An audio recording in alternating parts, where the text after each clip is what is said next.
வணக்கம் மக்களே, நான் உங்கள் அஸ்வின். புதிய கிரைம் த்ரில்லர் நாவலுடன் உங்களை சந்திப்பதில் எனக்கு பெரும் மகிழ்ச்சி. ஆபத்தான அவா. அவா என்ற வார்த்தைக்கு பேராசை என்று பொருள். இந்த கதை வித்தியாசமானது, வழக்கம் போல பரபரப்பானது. ஆபத்தான அவாவை அடிப்படையாக கொண்டது. கதை கேட்க தயாரா? வாருங்கள், கதைக்குள் செல்வோம். உலகத்திலேயே மிகவும் அடங்காதது அவா. கூர்மையானது அவா. ஆபத்தானது அவா. சரளை கற்கள் நிறைந்த பாதையில் வண்டி வேகமாக சென்று கொண்டிருந்தது. வண்டிக்குள் 6 பேர் இருந்தார்கள். அவர்களுடைய கண்கள் கருப்பான துணியால் கட்டப்பட்டிருந்தது. எங்கே போகிறோம் என்று அவர்களுக்கு தெரியவில்லை. ஆனால் என்ன செய்ய போகிறார்கள் என்பது முன்னமே சொல்லப்பட்டிருந்தது. என்ன கண்ணை கட்டி கூட்டிட்டு போறாரு? 6 பேரில் ஒருவன் பேசினான். பேசாம வா, ஏதாவது பண்ணிட்டாங்கன்னா என்ன பண்றது? அதான் 6 பேர் இருக்கோம்ல, ஒன்னும் ஆகாது, கவலைப்படாம வா. இவர்கள் பேசிக் கொண்டிருந்ததை இடைமறிக்கும் விதமாக, என்ன, வண்டியின் முன்பக்கத்திலிருந்து பேசினான் மதுர். ஒன்னும் இல்லைங்க, பேசாம வரணும். அதன் பிறகு 6 பேரும் பேசிக்கொள்ளவில்லை. மேடு பள்ளங்களில் வண்டி வேகமாக ஏறி இறங்கி கொண்டிருந்தது. வண்டிக்குள்ளிருந்தவர்கள் பலமாக இடுப்பில் அடி வாங்கினார்கள். ஒரு வழியாக வண்டியை ஓட்டிக்கொண்டிருந்த மதுர், இடம் வந்துருச்சு என்று சொன்னான். வண்டி நிறுத்தப்பட்டதும் அவர்கள் தங்களுடைய கண்கட்டுகளை அவிழ்க்க போனார்கள். எதுக்காக இப்ப கண்கட்டெல்லாம் அவுக்குறீங்க? அதான் இடம் வந்துருச்சுல. இடம் வந்துருச்சுன்னு சொன்னேன், கண்கட்ட அவுக்க சொல்லல. வண்டியின் முன்புறத்திலிருந்து பேசிய மதுர் வண்டியிலிருந்து இறங்கி பின்புறமாக வந்து கதவை திறந்து விட்டான். ஒவ்வொரு ஆளாக தனித்தனியாக அழைத்து போனான். 6 பேருக்கும் இப்பொழுது பயமெல்லாம் நீங்கி அது ஒரு விளையாட்டை போலவே இருந்தது. வந்தவர்களில் பாதி பேர் இளைஞர்கள், மீதமிருந்தவர்கள் அவர்களை விட சற்று வயது முதிர்ந்தவர்களாக இருந்தார்கள். விட்டா கண்ணை கட்டிட்டே வேலை செய்ய சொல்லுவாங்க போலயே. காசு கிடைச்சா நான் காதை கூட கட்டிட்டு வேலை செய்வேன். தேவையெல்லாம் பேசிட்டு இருக்காதீங்க, மதுர் கட்டளையிட்டான். இப்போ உங்களோட கண்ணு கட்டெல்லாம் எடுங்க. எடுத்தார்கள். கண்களை சுருக்கி விரித்தார்கள். சிலர் கண்களில் வழிந்த கண்ணீரை துடைத்து கொண்டார்கள். இதுதான் நீங்க வேலை செய்ய போற இடம். இந்த இடத்துலையா? இதே இடம்தான். வேலை முடிகிற வரைக்கும் நீங்க இங்கிருந்து வெளியில போக முடியாது. நான் முன்னாடியே ஒரு தடவை சொல்லியிருந்தேன், திரும்பவும் ஒரு தடவை உங்களுக்காக சொல்றேன். தெரிஞ்சுதானே வந்திருக்கோம். அந்த 6 பேரின் குழு தலைவன் பேசினான். இது என்னங்க வேலை? என்ன வேலைன்னு சொல்லாம தானே கூட்டிட்டு வந்தீங்க? சொல்றேன். இப்பவே நீங்க வேலை செய்ய தயாரா? இப்ப எப்படிங்க முடியும்? ஏன், என்ன பிரச்சனை? வண்டியில வந்தது இடுப்பெல்லாம் வலிக்குது. நாளை காலையில வேலையை ஆரம்பிக்கலாம். என்ன வேலை? வேலை ஆரம்பிக்கும் போது சொல்றேன். இரவு அவர்கள் அங்கேயே படுத்து கொண்டார்கள். இந்த இடத்துல எப்படி தோண்ட முடியும்? விட்டத்தை பார்த்து படுத்துக்கொண்டு ஒருவன் கேள்வி கேட்டான். பூமியில எந்த இடத்துல வேணாலும் தோண்டலாம். ஏன் இந்த இடத்துல தோண்ட முடியாதா என்ன? மண்ணையெல்லாம் எங்க போடுறது? உனக்கு எதுக்கு தலைவலி? அதான் நாளை காலையில சொல்றேன்னு சொல்லியிருக்காங்கல்ல. பேசாம படுத்து தூங்கு. அவன் பேசுறத பார்த்தா வேலை வாங்கியே முதுகெலும்ப உருகிறவ மாதிரி தெரியுது. ரெஸ்ட் எடுக்க நேரம் கிடைக்கும் போதே எடுத்துக்கணும். பேசிய பிற்பாடு அயர்ந்து தூங்கினார்கள். அடுத்த நாள் காலை அவர்களைப் போலவே உடை உடுத்தி இருந்தான் அவன். என்ன, நீங்களும் வேலை செய்ய போறீங்களா? அதற்கு அவன் பதில் சொல்லவில்லை. தம்பி, அந்த ஓரத்தில் ஒயிட் சிமெண்ட் இருக்கு பாரு, அதை எடுத்துட்டு வா. கட்டளையிட்டதும் ஒருவன் கொண்டு வந்து கொடுத்தான். ஒயிட் சிமெண்ட்டை கையில் வாங்கியவன் ஒரு இடத்தை பார்த்து பெரிய பெருக்கல் குறி ஒன்றை வெள்ளை சிமெண்டால் போட்டான். இங்கேதான் நீங்க தோண்ட போறீங்க. சரிங்க, தோண்டின மண்ணையெல்லாம் எங்க போடுறது? நம்ம தோண்ட ஆரம்பிச்ச உடனே இங்க 2 பேர் நிக்கணும். பெருக்கல் குறி போட்ட இடத்திலிருந்து சற்று தொலைவு விட்டு ஒரு இடத்தை காட்டினான். இந்த 2 பேரோட வேலை என்னன்னா, நாம தோண்ட போற மண்ணையெல்லாம் எடுத்துட்டு போய் அந்த வழியா அப்படியே பின்னாடி எடுத்துட்டு போயிடணும். பின்னாடி ஒருத்தன் இருப்பான். அவன் மண்ணையெல்லாம் வாங்கி கொட்டி அந்த இடத்த சமன் பண்ணுவான். அப்போ 3 பேர் தான் தோண்ட போறோமா? நானும் உங்க கூட சேர்ந்து தான் வேலை செய்ய போறேன். அப்ப 4 பேர் தோண்ட போறோம். 2 பேர் மண்ணை எடுத்து வெளியில போடுவாங்க, ஒருத்தன் சமன் செய்வான். அதேதான். ஆரம்பிக்கலாமா? முதலில் கடப்பாறையை எடுத்து வேலையை தொடங்கியது மதுர் தான். அவன் தோண்ட தோண்ட வேலைகள் வேகமாக தொடங்கியது. எடுத்த உடனேயே அவன் முழு வேகத்தில் செயல்பட்டான். அவனுடைய வேகம் மற்றவர்களுக்கும் பற்றி கொண்டது. தோண்ட தோண்ட சரளை கற்கள் நிறைய வந்தது. சளைக்காமல் தோண்டிக்கொண்டே இருந்தான் மதுர். இன்னொரு ஆள் சேர்ந்து தோண்டுங்க. இடம் பெரியதானதும் அவர்களுக்கு கட்டளையிட்டான். நீங்க வேலை செய்யறத பார்த்தா இன்னைக்கே தோண்டி முடிச்சிருவீங்க போலயே. இந்த அளவு வேகமா வேலை செஞ்சாதான் நான் நினைக்கிற நாளுக்குள்ள வேலையை முடிக்க முடியும். மதியம் 1 மணி நேரம் விடுப்பு எடுத்து கொண்டார்கள். அவர்களை விட்டு மதுர் சற்றும் அகலவில்லை. அவர்களுக்கு தேவையானதை அவனை சமைத்து கொடுத்தான். நல்ல உணவு சாப்பிட்டார்கள். திரும்பவும் வேலையை தொடங்கினார்கள். வியர்த்து வழிய அவர்கள் அந்த பெரிய குழியினுள் வேலை செய்தார்கள். இவ்வளவு பெரிய குழி எதுக்கு? எதுக்காக தோன்றம்னு எப்பவுமே கேட்கக்கூடாது. எந்த கேள்வியை கேட்டாலும் அதை அடக்கும் விதமாக பேசினான் மதுர். அவர்களுக்கும் அது தேவையில்லை என்று விட்டுவிட்டார்கள். நள்ளிரவு தாண்டித்தான் தூங்க போனார்கள். தினமும் இப்படி வேலை செய்யணுமா? தினமும் இப்படிதான் வேலை செய்யணும். இப்படி நடுராத்திரி வரைக்கும் வேலை வாங்கினா எப்படி காலையில் எந்திரிக்கிறது? மீசையை முறுக்கியபடியே ஒருவன் பேசினான். வேலை செய்யறதுக்காக தானே காசு வாங்கினேன். அதுவும் இல்லாமல் என் முன்னாடி மீசையெல்லாம் முறுக்கக்கூடாது, கேள்வியும் கேட்கக்கூடாது. போயெல்லாம் தூங்குங்க, காலையில் சீக்கிரமாக ஆரம்பிக்கணும். எங்களுக்கு சரக்கு வேணும், இருக்கு, எடுத்துட்டு வரேன். அதிகமாக யாரும் குடிக்கக்கூடாது. இதென்னங்க, நாங்கள் குடிக்கிறத பற்றிலாம் நீங்கள் பேசுகிறீங்க? எதிர்த்து பேசுகிற மாதிரி இருந்தால் யாருக்கும் சரக்கு கிடையாது. என்னங்க உங்களோட ஒரே ரோதனையாக போச்சு. என்னதான் சலித்து கொண்டாலும் அவன் சொன்னதை போலவே உடல் நலத்திற்கு தீங்கான மதுவை எடுத்து வந்ததும் அவர்கள் நன்றாக குடித்துவிட்டு தூங்கினார்கள். அடுத்த நாள் காலை கையில் பெரிய பிரம்பை வைத்துக்கொண்டு அவர்களை எழுப்பினான். சலித்து கொண்டு எழுந்தார்கள். அவர்கள் சொன்னதைப் போலவே ரோதனையாகத்தான் இருந்தது. மிகப்பெரிய ரோதனை. அதிகாலையில் எழுப்பி விடுவான். காலை உணவு வரை வேலை வாங்குவான். உணவை முடித்ததும் திரும்பவும் வேலை தொடங்கிவிடும். தோண்டிக்கொண்டே இருந்தார்கள். நீங்க எங்களை சுரங்கம் தோன்ற வேலைக்கு கூட்டிட்டு வந்திருக்கீங்களா? கேள்வி கேட்கக்கூடாதுன்னு சொல்லியிருக்கேன்ல. இல்லைங்க, வேலை முடிகிற மாதிரியே தெரியலையே. வேலை எப்போ முடியாதுன்னு எனக்கு தெரியும். முடியும் போது நானே உங்ககிட்ட சொல்றேன். நள்ளிரவு வரை வேலை செய்தார்கள். களைப்பு அவர்களை பலமாக தொற்றிக்கொண்டது. அந்த 6 பேரில் ஒருவன் தூங்கிக் கொண்டிருக்கும் பொழுது கண் விழித்தான். பக்கத்தில் இருப்பவனை எழுப்பினான். என்னடே, நான் சொல்றத கேளு, எந்திரி. என்ன பிரச்சனை? நாம் 2 பேர் தப்பிச்சு போயிடலாமா? அவன் சொன்ன யோசனை நன்றாகத்தான் இருந்தது. என்ன திடீர்னு? திடீர்னுலாம் இல்லை, 2 நாளை யோசிச்சுட்டு தான் இருந்தேன். தப்பிச்சிடலாண்டா. இவன் கூட எல்லாம் உட்காந்து வேலை செய்ய முடியாது. விட்டா வருஷ கணக்கில் தோண்ட சொல்லுவான் போல. காசை பார்த்தோம்னா வேலைக்கு ஆகாது. தினமும் வேலை வாங்கியே கொல்றான்டா. இப்போவே தப்பிச்சாதான்டா உண்டு. இன்னும் 1 மணி நேரம் கழிச்சா அவன் வந்துடுவான். நாம மட்டும் தப்பிக்கிறதா? ஏன், எதுக்காக அப்படி கேட்குற? இல்லடா, எல்லாரும் சேர்ந்து தப்பிச்சிடலாம். நீ தப்பிக்கிற பிளானையே கெடுத்துருவ போலையே. சரிடா, இவனையாவது எழுப்புவோம். இவன் நம்ம சொன்னதா கேட்பான். வேற யாரையும் எழுப்பாத, இவனை மட்டும் எழுப்பு. மற்றவங்க எந்திரிச்சிட்டா வேண்டாம்னு சொல்லுவாங்க. இப்பொழுது 3 பேர் முழித்திருந்தார்கள்.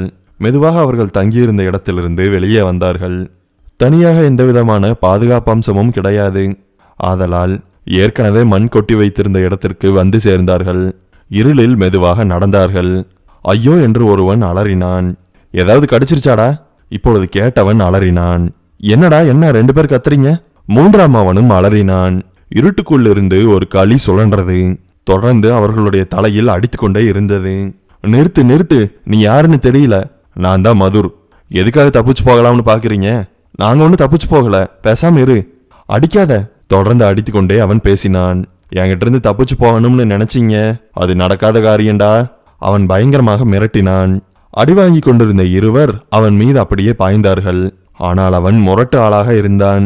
களியை கீழே போட்டுவிட்டு இருவருடைய அடி வயிற்றிலும் பலமாக குத்தினான். அவனோட தலையை பொடிடா, நீ இப்போ நல்லா குத்து. மதுருடைய முதுகில் குத்தினார்கள். குனிந்தவன் களியை எடுத்துக்கொண்டான். மதுர் ஒன்னும் அவ்வளவு உயரமெல்லாம் கிடையாது, சாதாரண உயரம்தான். குனிந்து கொண்டிருந்தவன் தன்னை பிடித்து கொண்டிருந்தவனை அப்படியே தூக்கினான். களியை கையில் எடுத்துக்கொண்டான். அவனுடைய முரட்டுத்தனமான சக்தியை பார்த்து மற்றவர்கள் மிரண்டார்கள். களியை எடுத்து தன்னை முதுகில் குத்தி கொண்டிருந்தவனுடைய தாடையில் பலமாக அடித்தான். தாடை உடைந்திருக்க வேண்டும். அவன் ஒரு மாதிரி கோணலாக வாயை வைத்துக் கொண்டு கத்தினான். மற்ற 3 தூக்கத்திலிருந்து எழுந்து வேகமாக ஓடி வந்தார்கள். என்ன பிரச்சனை? இவனுங்க 3 பேர் தப்பிச்சு போகலாம்னு பாக்குறானுங்க. ஒருவனை தோளில் தூக்கி வைத்தபடியே பேசினான் மதுர். அவனை கீழே இறக்கி விடுங்க. இறக்கி விட்டான். என்கிட்ட இருந்து தப்பிச்சு போகணும்னு யாருன்னு நினைக்க கூடாது. தெரியாம பண்ணிட்டானுங்க, விட்டுருங்க. தெரியாமலாம் பண்ணல. இன்னொரு தடவை இந்த மாதிரி நடக்காம பாத்துக்க வேண்டியது உங்களோட வேலை. நான் பாத்துக்கிறேன். அவங்கள ஒன்றும் பண்ணாதீங்க. அறிவிற்கடே, நடுராத்திரியில் எந்திரிச்சு நீங்க வாட்டில் ஓடி போறேன்னு போயிட்டா நான் யாரை வச்சு வேலை வாங்குறது? முதலாளி வேலை ரொம்ப கடுமை, அப்படி இப்படி இருக்கதான் செய்யும். அவர் தான் பணம் தரேன்னு சொல்றாருல்ல, அவன் தரமாட்டான். உங்களை ஏமாத்திடுவான். நான் ஏமாத்திடுவேன்னு பயந்துக்கிறீங்க, அதனாலதான் வீட்டை விட்டு ஓடினீங்க. அது மட்டும் இல்ல, வேலை தாங்க முடியல. இன்னும் 10 பேரை கூட்டிட்டு வாங்க. 10 பேரையெல்லாம் கூட்டிட்டு வர முடியாது. என்ன பண்ணுவ? நீ எங்களை ஏமாத்த தான் போற. இதை கேட்ட மதுர் அங்கிருந்து வேகமாக கிளம்பி போனான். திரும்பி வரும்பொழுது அவன் கையில் ஒரு கட்டு நிறைய பணம் இருந்தது. இந்தாங்க, இது வரைக்கும் நீங்க செஞ்ச வேலைக்கு உண்டான பணம். இதுக்கு மேல வேலை செய்ய விருப்பம் இல்லைன்னா நீங்க கிளம்பி போகலாம். அதெல்லாம் விருப்பம் இருக்குது. இந்த லூசு பயலுக்காக வேலையெல்லாம் விட்டுட்டு போக முடியாது. மீசை முறுக்கியபடியே குழுவின் தலைவன் பணத்தை வாங்கி கொண்டான். தினமும் அவர்கள் கடுமையாக வேலை செய்தார்கள். அந்த சுரங்கம் ராட்சச உருவம் எடுத்தது. 2 மாதம் முடிந்த நிலையில் வேலையை சிறப்பா செஞ்சாச்சு என்று சொன்னான் மதுர். அவ்வளவுதானா? இங்க நம்ம ஒண்ணுமே பண்ணலையே. நாம சுரங்கத்தை மட்டும்தானே தோண்டி வச்சிருக்கோம். அதுதான் உங்களோட வேலை. அது சிறப்பா முடிஞ்சது. அதற்கு மேல் அவர்களும் கேள்வி கேட்க விரும்பவில்லை. இந்த சுரங்கம் தோண்டும் வேலையை முடித்து கொண்டு சென்றால் போதும் என்று ஆகிவிட்டது அவர்களுக்கு. இந்த 2 மாதத்தில் அவர்கள் எங்கேயும் போகவில்லை. குறிப்பாக தங்களுடைய வீட்டிற்கு போகவில்லை என்றால் பரவாயில்லை. அவர்கள் வேலை செய்த இடத்தை விட்டு கூட அவர்கள் வெளியே போக அனுமதிக்கப்படவில்லை. சிறப்பாக வேலை முடிந்து விட்டதால் மதுர் ஒரு பெரிய விருந்திற்கு ஏற்பாடு செய்தான். அளவில்லாமல் மது வழங்கப்பட்டது. கோழி இறைச்சியும் ஆட்டு இறைச்சியும் கணக்கில்லாமல் சமைக்கப்பட்டது. விருந்து சிறப்பாக நடந்தது. விருந்து முடிந்ததும் அடுத்த நாள் காலையில் மதுர் அவர்கள் கேட்டதை விட அதிக பணத்தை கொடுத்தான். இதுல நாங்க கேட்டதை விட 2 மடங்கு இருக்கே. நீங்க நல்லா வேலை செஞ்சீங்க, அதுக்காக தான் இந்த பணம். எதுக்காக அதிகமா பணம் கொடுத்துருக்கன்னா, இந்த வேலையை பத்தி நீங்க எங்கேயுமே பேசக்கூடாது. பேச மாட்டோம். வேற ஏதாவது வேலை இருந்தாலும் சொல்லுங்க, நாங்க நல்லபடியா முடிச்சு தரோம் சொல்றேன். திரும்பவும் அவர்களுடைய கண்கள் கட்டப்பட்டது. தூரமான ஒரு இடத்தில் இறக்கிவிடப்பட்டார்கள். இறக்கிவிடப்பட்டதும் மதுர் அங்கிருந்து கிளம்பினான். மதுர் தன்னுடைய இடத்திற்கு திரும்பி வந்தான். அவர்கள் 90% வேலையைத்தான் முடித்திருந்தார்கள். மீதமிருந்த 10% வேலையை முடிக்க வேண்டியது மதுருடைய கடமை. வேலை முடிந்துவிட்டது என்றுதான் அவர்களிடம் சொல்லியிருந்தான்.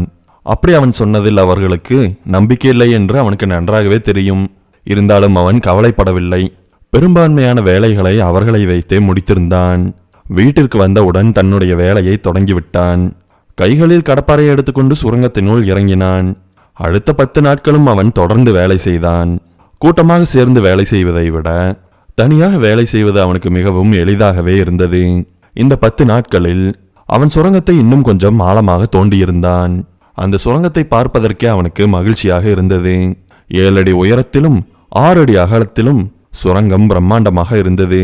எவ்வளவு நீளம் தோண்டினார்கள் என்று மதுரை தவிர வேலை செய்தவர்களுக்கு கூட தெரியாது. சுரங்கத்தை தோண்டி முடித்த கையோடு இன்னும் சில வேலைகள் பாக்கி இருந்தது. அதையும் சிறப்பாக செய்து முடித்தான். இதையெல்லாம் செய்து முடித்த பொழுது அவன் மிகவும் பரவசமடைந்தான். ஆம், மகிழ்ச்சி கூட கிடையாது, பரவசம்தான். மதுரை ஒரு கடுமையான உழைப்பாளி என்று சொல்ல முடியாது. தேவை என்று வந்துவிட்டால் மட்டுமே தன்னுடைய உழைப்பை கொட்டக்கூடியவன் அவன். இப்பொழுதும் அப்படித்தான் செய்திருந்தான். இந்த 2 மாதத்துடைய கடுமையான உழைப்பினால் அவன் மிகவும் சோர்வடைந்திருந்தான். இருந்தாலும் அவன் செய்ய வேண்டிய காரியங்கள் நிறைய இருந்தது.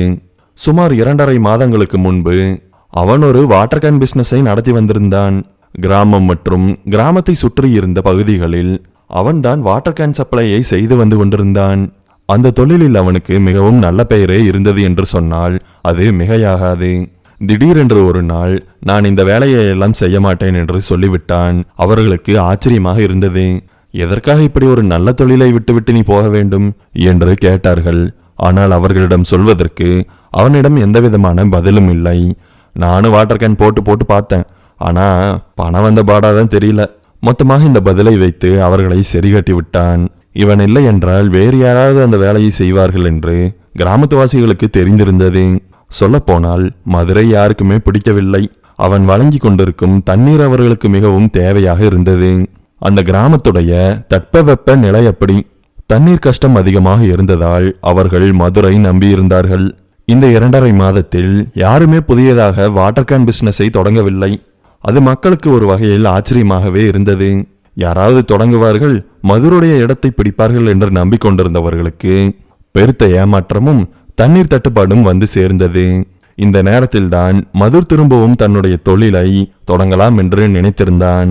எப்பொழுதுமே நினைத்ததை வேகமாக செய்து முடிக்கக்கூடியவன் அவன். மிகவும் வேகமாக செய்யக்கூடியவன்.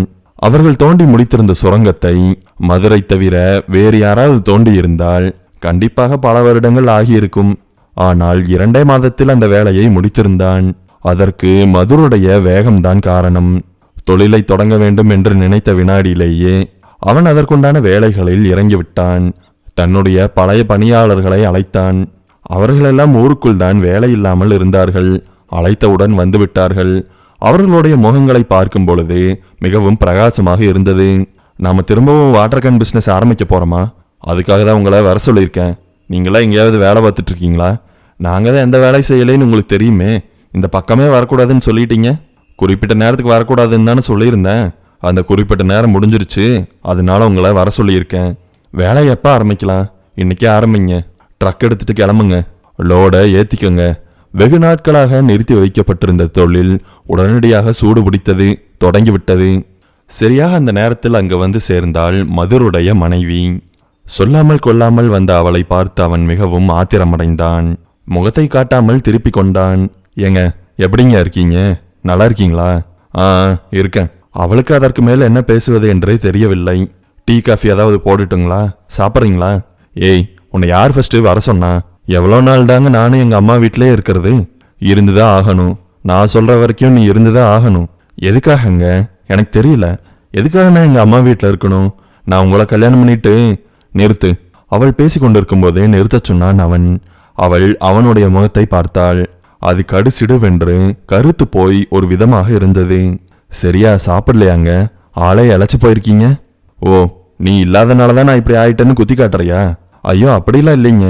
அப்புறம் இழைச்சு போயிட்டீங்க அது இதுங்கிற? வாய் ரொம்ப நீள்ற மாதிரி தெரியுது. சுரங்கம் தோண்டித்தான் தான் இழைத்து போனேன் என்பதை அவன் மறைப்பதற்காக என்னென்னவோ சொல்லி கொண்டிருந்தான். நீ கிளம்பு, இங்கிருந்த நம்மளுக்குள்ள சண்டைதான் வரும். என்னங்க, வந்த உடனே போக சொல்றீங்க? ஆமா, கிளம்புன்னு சொல்லியாச்சு. வீட்டுல எல்லாமே மாறின மாதிரி இருக்கே. யாராவது வந்து தங்குனாங்களா? உன்னை கிளம்புன்னு சொன்னா இல்லையா? என்னங்க, எது கேட்டாலும் எரிஞ்சு விழுறீங்க? தன்னிடம் வேலை செய்து கொண்டிருக்கும் ஒரு பணியாளை அழைத்தான். இவளை கொண்டு போய் பஸ் ஸ்டாண்ட்ல விட்டுட்டு வந்துரு. எங்க 2 நிமிஷம் நான் உங்க கூட பேசணும். எனக்கு வேலை இருக்கு. மிகவும் சப்பையான ஒரு பதிலை சொல்லிவிட்டு அங்கிருந்து நகர்ந்தான். அவளை வீட்டிலிருந்து திரும்பவும் கிளம்புமாறு கட்டளையிட்டிருந்தான். எப்ப நான் திரும்பி வரதுங்க? அவனுடைய முதுகை பார்த்து கொண்டே அவள் கேட்டாள். நீ ஒன்னு திரும்பி வர வேண்டாம் என்று அவசரகதியில் அவன் சொல்லிவிட்டான். ஏங்க, என்னங்க சொல்றீங்க? வா வா, திரும்பி வா. நான் சொல்லும் போது வந்தா போதும்னு சொன்னேன். ஒரு மாதிரி சமாளித்து விட்டு அங்கிருந்து கிளம்பினான். எதற்காக தன்னுடைய கணவன் தன்னை சேர்த்து கொள்ளாமல் தனியாக வாழ்ந்து கொண்டு இருக்கிறான் என்று அவளுக்கு சுத்தமாக புரியவில்லை. இன்னும் கொஞ்ச நாள் கழித்து திரும்பி வரலாம் என்று நினைத்து கொண்டு அங்கிருந்து கிளம்பினாள். அவளுக்கு மிகவும் வருத்தமாகத்தான் இருந்தது. அதை வெளியில் காட்டிக்கொண்டாலும் மதுர் திட்டுவான் என்பதற்காக பயந்து கொண்டுதான் தன்னுடைய வீட்டிற்கு இப்பொழுது அவள் போய்கொண்டிருக்கிறாள். மதுர் வீட்டிலிருந்து திரும்பவும் அவள் வந்துவிட்டாள் என்று தெரிந்தால் அவர்களும் அவளை திட்டுவார்கள் என்பதில் சந்தேகமே கிடையாது. எதற்காக இங்கும் அங்கும் அல்லாடி கொண்டிருக்கிறேன் என்று அந்த பெண்ணிற்கு தெரியவில்லை. ஆனால் மதுருக்கு தான் என்ன செய்கிறோம் என்று தெளிவாக தெரிந்திருந்தது. சரியான காய்களை சரியான வேகத்தில் அவன் நகர்த்தி கொண்டிருந்தான். தொழிலை திரும்பவும் தொடங்கியிருந்ததால் அவன் நிறைய பேரை சந்திக்க வேண்டியிருந்தது. நிறைய இடங்களுக்கு போக வேண்டியிருந்தது. அனைத்தையும் முடித்துக்கொண்டு அவன் வீட்டிற்கு வந்தபோது அவனுக்காக 2 பிரச்சனைகள் காத்து கொண்டிருந்தது. முதலாவது பிரச்சனை, நிறுவனத்தில் வேலை செய்யும் பணியாட்களின் முகங்கள் எல்லாம் ஒரு மாதிரி இருந்தது. வீட்டிற்கு வந்தவுடனே அதை கணித்து கொண்டாலும் அவர்களிடம் அவன் எதுவுமே கேட்கவில்லை. கைகளை பிசைந்து கொண்டு அவனை அவர்கள் பார்த்து கொண்டே இருந்தார்கள். என்ன, கடைசியாக வெறுத்து போய் இவனே கேட்டான். அண்ணன், அந்த ராகேஷ் பேட்டரிஸ் ஓனர் இருக்கான்ல? ஆமா, அவனுக்கு என்ன இப்போ? அவன் நம்ம கிட்ட இருந்து எஸ்கேப் ஆயிட்டானே. எஸ்கேப் ஆயிட்டானா? அவன் நல்ல பார்ட்டி தான்டா. ஆமாண்ணே, நிறைய காசு கொடுக்க வேண்டி இருந்தது. அவன் திடீர்னு கடையெல்லாம் மூடிட்டு எங்கேயோ ஓடிட்டான். அவன் இதே மாதிரி நிறைய பேர்த்துக்கு காசு கொடுக்கணுமாமா. இருக்கலாம்டா, ஆனா நம்ம கிட்ட தானே அவன் அதிகமா காசு கொடுக்கணும். ஆமாண்ணே, இருந்தாலும் அவன் தப்பிச்சு போயிட்டான். மதுருக்கு இதை கேட்டு எரிச்சலாகவும் வருத்தமாகவும் அதே நேரத்தில் குழப்பமாகவும் இருந்தது. எதற்காக ஒருவன் திடீரென்று காணாமல் போக வேண்டும்? அதுவும் இவனிடத்தில் பல லட்ச ரூபாய்கள் தொழிலை வைத்திருக்கும் ஒருவன் எதற்காக ஓட வேண்டும்? இந்த விஷயத்தை நேரடியாக விசாரித்துவிட்டு வருவது நல்லது என்று அவன் நினைத்தான். ஆதலால் ராகேஷ் பேட்டரிஸ் இருந்த இடத்திற்கு அவனே நேரடியாக கிளம்பி போனான். அவனுக்கு முன்பே அங்கே ஒரு கூட்டம் நின்று கொண்டிருந்தது. அனைவரும் அவனுக்கு கடன் கொடுத்தவர்கள். அவர்களை பார்த்த உடனேயே அவனுக்கு விஷயம் புரிந்து போனது. அண்ணே, என்னென்ன பிரச்சனை? எதுக்காக எல்லாரும் கூடி இருக்கீங்க? தம்பி, உனக்கு விஷயமே தெரியாதா? ஓரளவு தெரியுங்க. எப்ப மதுரு, நீ தான் முன்னாடி வருவேன்னு நினைச்ச, இப்ப வந்து சேர்ந்திருக்க. என்னண்ணே, அவனை பிடிக்க முடியாதா? அவன் எங்கேயோ ஓடிட்டான். அவனை பிடிக்க முடியாது. போலீஸுக்கு தகவல் கொடுக்கலாமா? எல்லாம் கொடுத்தாச்சு. அவங்களும் ஒன்றும் பிடிச்சி தர மாதிரி இல்லை. உனக்கு அவன் எவ்வளோ தரணும்? அவன் லட்சக்கணக்கில் தரணும். மதுரு, உன்னை நினைச்சாதான் வருத்தமா இருக்குது. இங்க இருக்கிறவங்களுக்கெல்லாம் அவன் 1000 2000ன்னு தான் கொடுக்கணும். ஆனா உனக்கு மட்டும்தான் லட்சக்கணக்கில். இந்த வார்த்தைகளை கேட்டு வராத கோபம் எல்லாம் அவனுக்கு வந்தது. ஆனால் அவனால் எதுவும் செய்ய முடியாது என்பதும் அவனுக்கு தெரிந்தது. உடனடியாக சூழ்நிலையை தனக்கு சாதகமாக மாற்றிக்கொண்டான். ஓடி போனவனை பிடிக்க முடியுமா? அப்படியே பிடிச்சாலும் அவன்கிட்ட பணம் இருக்குமா? விடுங்க விடுங்க, எல்லாரும் போய் வேலை பாருங்க என்று கூட்டத்தை பார்த்து அவன் கர்ஜித்தான். இதை அவர்கள் சற்றும் எதிர்பார்க்கவில்லை. என்ன தம்பி, வரும்போது ஒரு மாதிரி பேசுனீங்க, மூஞ்சியெல்லாம் ஒரு மாதிரி இருந்தது. கிளம்புங்க, பணம் கிடைக்காதுன்னு புரிஞ்சதுனாலதான் இப்படி பேசுறேன். கடுசிடுவென்று அவன் பேசினாலும் அவனுடைய குரல் என்னமோ கம்மி போய்தான் இருந்தது. கூட்டம் மெதுவாக கலைய தொடங்கியது. தான் மிகவும் வலிமையானவன் என்றும் தனக்கு இந்த விஷயத்தை பற்றி கவலை இல்லை என்றும் அவன் நடந்து கொண்டதை பார்த்து அவர்கள் மிகவும் ஆச்சரியப்பட்டார்கள். ராகேஷ் பேட்டரிஸ் ஓனரை ஏதாவது செய்ய வேண்டும் என்று அவன் மனதிற்குள் கணக்கு போட்டான். ஆனால் இப்பொழுது அதை எதையுமே செய்ய முடியாது. அவனுக்கு நிறைய வேலைகள் இருக்கிறது. அவன் மனதின் ஆழத்தில் தோண்டி பார்த்தால் கூட நிறைய வேலைகள் இருக்கிறது என்றுதான் எழுதி வைத்திருப்பான். அந்த அளவு அவன் வேலை வேலை என்றே இப்பொழுது சுற்றி கொண்டிருக்கிறான். திரும்பி போன பொழுது பணம் கிடைத்ததா என்று பணியாளர்கள் கேட்டார்கள். பணம் கிடைத்து விட்டது என்று அவர்களிடம் பொய் சொல்ல முடியுமா? அவன் ஓடிட்டான். அதை பத்தி கவலைப்படாதீங்க, நீங்க எப்பவும் போல வேலை செய்யுங்க. எப்படின்னா லட்சக்கணக்கில் கொடுக்கணுமே, அது உங்க தலைக்கு வராதில்ல, நான் தானே பார்க்கணும், நானே பார்த்துக்கிறேன். வேகமாகவும் தெளிவாகவும் அச்சு பிசகாமலும் சரியாகவும் அவன் பேசினான். அதை பார்த்தும் கேட்டும் எப்படி கூட்டத்தில் இருந்தவர்கள் ஆச்சரியப்பட்டார்களோ அதே போல பணியாட்களும் ஆச்சரியப்பட்டார்கள். தங்களுடைய வேலைகளை தொடங்கினார்கள். மதுருக்கு அன்று நாளே ஓடவில்லை. எப்படியோ கஷ்டப்பட்டு கடத்தி இருந்தான். எப்படியோ இந்த நாளை ஓட்டியாகிவிட்டது என்று அவன் நினைத்த பொழுது சரியாக வந்து சேர்ந்தது இரண்டாவது பிரச்சனை. மனிதனுக்கு மனிதன்தான் பெரிய பிரச்சனை. அனைவரும் கூடி வாழ்ந்து எந்தவிதமான பொறாமை உணர்வும் இல்லாமல் வாழ்ந்தால் ஒரு பிரச்சனையும் வராது. அப்படிப்பட்ட அரிதான விஷயங்கள் எல்லாம் நடைமுறையில் சாத்தியமில்லை என்று காட்டத்தான் ஒருவன் வந்திருந்தான். கிராமத்தில் உள்ள வேலைகளை எல்லாம் முடித்துக்கொண்டு அப்பொழுதுதான் தன்னுடைய வீட்டிற்கு திரும்பி இருந்தான் மதுர். அவனுடைய பணியாட்கள் எல்லாம் எப்பொழுதோ கிளம்பி இருந்தார்கள். மதுரிடம் ஒரு சாவியும் பணியாட்களிடம் ஒரு சாவியும் என்று எப்பொழுதுமே இருக்கும். வீட்டிற்கு வந்தவனுக்கு அதிர்ச்சி தான் காத்திருந்தது. பூட்டு உடைக்கப்பட்டிருந்தது. யார் பூட்டை உடைத்திருப்பார்கள்? பூட்டை உடைக்க தேவை என்ன என்று நினைத்தபடியே தன்னுடைய கத்தியை கையில் எடுத்துக்கொண்டான். கதவை மெல்லமாக திறந்தான். உள்ளே காலடியை எடுத்து வைத்தான். சத்தம் எங்கிருந்து வருகிறது என்று கவனித்தபடியே நடந்தான். ஆம், அவனுக்கு ஒரு சத்தம் கேட்டது. அது ஒரு வினோதமான சத்தமாகவே இருந்தது. பாத்திரங்களை போட்டும் உருட்டும் சத்தம். பாத்திரங்கள் உருட்டப்படுகிறது என்றால் ஒருவேளை தன்னுடைய மனைவிதான் வந்துவிட்டாளோ என்று அவன் நினைத்தான். அவன் நினைத்தது தவறு என்று சிறிது நேரத்திற்குள்ளாகவே புரிந்து கொண்டான். மெதுவாக நடந்து கத்தியுடன் போய் சமையலறை முன்பு நின்றான். அங்கே சமைத்து கொண்டிருந்தான் ஷரீஷ். ஷரீஷ் மதுருடைய உடன்பிறப்பு.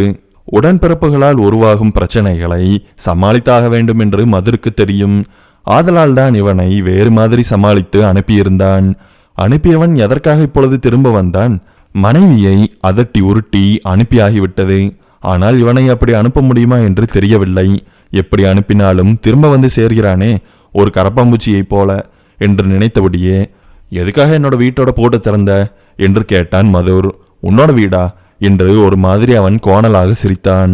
அவர்களுடைய குடும்பத்திற்கே உண்டான பழக்கம்தான் கோணலாக சிரிப்பது.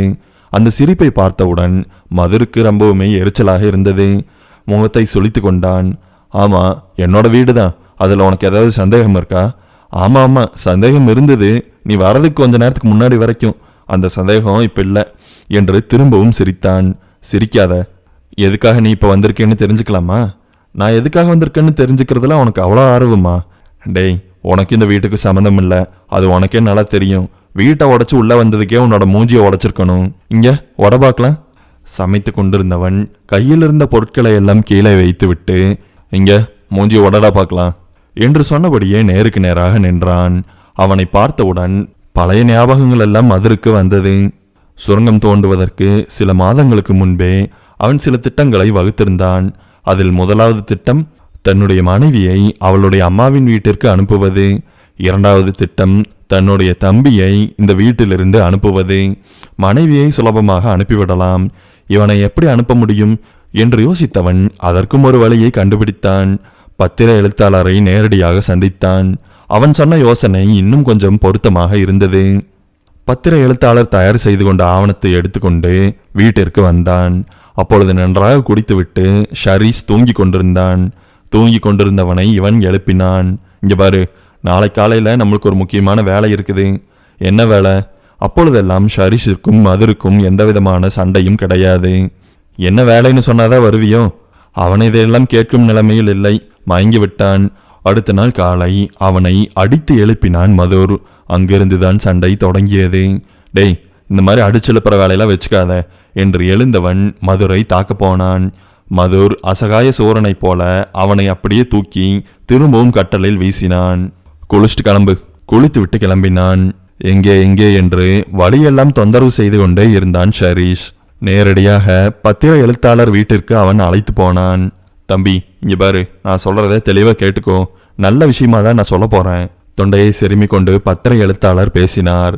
உங்க அண்ணன் உங்ககிட்ட கொஞ்சம் காசு கொடுக்கலாம்னு பாக்குறாரு. எதுக்காக? சொல்றத கேளு தம்பி. பணத்தை கொடுக்கலான்னு பாக்குறாரு. அந்த பணத்துக்கு பதிலா இந்த வீட்டை நீ அவருக்கு எழுதி கொடுத்துடணும்.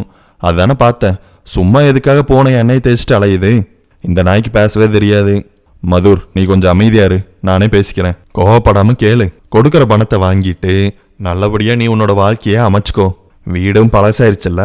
அந்த பழைய வீட்டுக்கு இந்த தொகை ரொம்பவுமே பெருசு. அந்த வீட்டோட கண்டிஷன் உனக்கு தெரியுமில்ல. வீடு என்னமோ பழசுதான், ஆனா நிலம் புதுசு தானே. எப்பவுமே தெளிவாகவே பேசினான் ஷரீஷ். இப்போ உனக்கு இந்த பணம் வேணுமா வேண்டாமா? பையில் இருந்த கட்டுக்கட்டான பணத்தை எடுத்து மேஜையின் மீது போட்டான் மதுர். அதை பார்த்ததும் ஷரீஷுடைய கண்கள் அகல விரிந்தது. பணம் என்று வந்துவிட்டால் பெரும்பான்மையான மனிதர்கள் ஒரே மாதிரி தான் நடந்து கொள்கிறார்கள். ஷரீஷும் அப்படித்தான் நடந்து கொண்டான். பத்திரத்தில் கையெழுத்து போட்டான். மதுர் பிரம்மாண்டமாக சிரித்தான். ஷரீஷ் கையெழுத்து போட்ட ஆவணம் இன்றளவும் மதுரிடம்தான் இருக்கிறது. அந்த தைரியத்தில்தான் எதற்காக என்னுடைய வீட்டை உடைத்து உள்ளே வந்தாய் என்று அவன் கேட்டிருந்தான். ஆனால் என்னதான் இவன் தைரியமாக பேசிக் கொண்டிருந்தாலும் அவன் நக்கலாகவும் தெனாவட்டாகவும் பேசுகிறான். அப்பொழுது அவன் கையிலும் ஏதோ ஒரு விஷயம் இருக்க வேண்டும். அது என்னவாக இருக்க முடியும்? அவன் என்ன கையில் வைத்திருப்பான் என்று யோசித்த வினாடியில் அவன் அந்த பொருளை எடுத்து காண்பித்தான். ஆனால் அந்த பொருள் பழைய நிலைமையில் இல்லை. அதை பார்த்ததும் பயங்கரமாக அதிர்ந்தான் மதுர். என்னடா பண்ணி வச்சிருக்க என்று கேட்டான். மதுர் வருவதற்கு 1 மணி நேரத்திற்கு முன்பு அங்கு வந்து சேர்ந்தான் ஷரீஷ். வீடு பூட்டியிருந்தது. வேலையாட்கள் கிளம்பிவிட்டார்கள் என்பதை அவன் உணர்ந்து கொண்டான். ஆதலால் வீட்டிற்கு வெளியே அமர்ந்திருந்தான். எவ்வளவு நேரம்தான் இப்படியே அமர்ந்திருப்பது என்று நினைத்தவன் ஒரு பெரிய கல்லை எடுத்து வந்து பூட்டை உடைத்தான். பூட்டை உடைத்து கொண்டு உள்ளே வந்ததும் அவனுக்கு பசி எடுத்தது. நேரடியாக சாப்பிடலாம் என்று சமையல் அறைக்கு போனான். அப்பொழுதுதான் அவனுக்கு ஒரு முக்கியமான விஷயமே ஞாபகத்திற்கு வந்தது. இவ்வளவு முக்கியமான விஷயத்தை யாராவது மறப்பார்களா என்று கேட்டால் அது ஆச்சரியம்தான். நல்ல வேளையாக உள்ளே வந்ததும் ஞாபகம் வந்து விட்டது. நேரடியாக மதுருடைய படுக்கை அறைக்கு போனான். பீரோவை பார்த்தான். பீரோ சரியாக பூட்டப்படாமல் இருந்தது. தனக்கு சாதகமாக இருந்த ஒரே விஷயம் அதுதான் என்று நினைத்து கொண்டவன் வேகமாக பீரோவை திறந்தான். எவ்வளவு வேகத்துடன் திறந்தானோ அதே அளவு வேகத்துடன் உள்ளே தேடத் தொடங்கினான். அவனுக்கான விஷயம் கிடைத்தது. அவன் கையெழுத்து போட்டு கொடுத்த ஆவணம். இந்த வீட்டிற்கும் தனக்கும் எந்த விதமான சம்பந்தமும் இல்லை. இந்த வீட்டை நான் என்னுடைய அண்ணனான மதுருக்கு விற்கிறேன், அதுவும் இந்த தொகைக்கு என்று எழுதி கையெழுத்து போட்ட ஆவணம். அந்த ஆவணம் கையில் கிடைக்கும் என்றே அவன் நம்பவில்லை. இவ்வளவு அலட்சியமாகவா அவன் இதை வைத்திருப்பான் என்றும் அவன் நினைக்கவில்லை.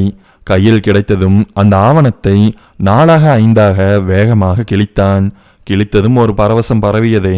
அதை சொல்ல வார்த்தைகள் இல்லை. அந்த கிழித்த பகுதிகளைத்தான் இப்பொழுது மதுரிடம் காட்டிக் கொண்டிருந்தான். மதுர் அதை பார்த்து ஆத்திரப்பட்டு, எதுக்கடா அதை கிழிச்ச என்று கேட்டான். இது ஒரு சாதாரணமான பேப்பரா கூட இருக்கலாமே. நீ பார்த்த உடனே அக்ரிமெண்ட்னு எப்படி கண்டுபிடிச்ச? நீ என்ன பண்ணியிருப்பேன்னு எனக்கு தெரியாதா? வீட்டை உடைச்சதும் இல்லாம உள்ள வந்து பீரோவை வேற உடைச்சியா? பீரோ திறந்துதான் இருந்தது. திறந்திருந்ததுனால உனக்கு தேவையானது ஈஸியா எடுத்துட்ட. இல்லைன்னா பீரோவையும் உடைச்சிருப்ப. அப்படி மட்டும் நீ செஞ்சிருக்கணும். உன்னை போலீஸ்ல புடிச்சு கொடுத்துருப்பேன். தொண்டையின் நரம்புகள் புடைக்க கத்தி கொண்டிருந்தான் மதுர்.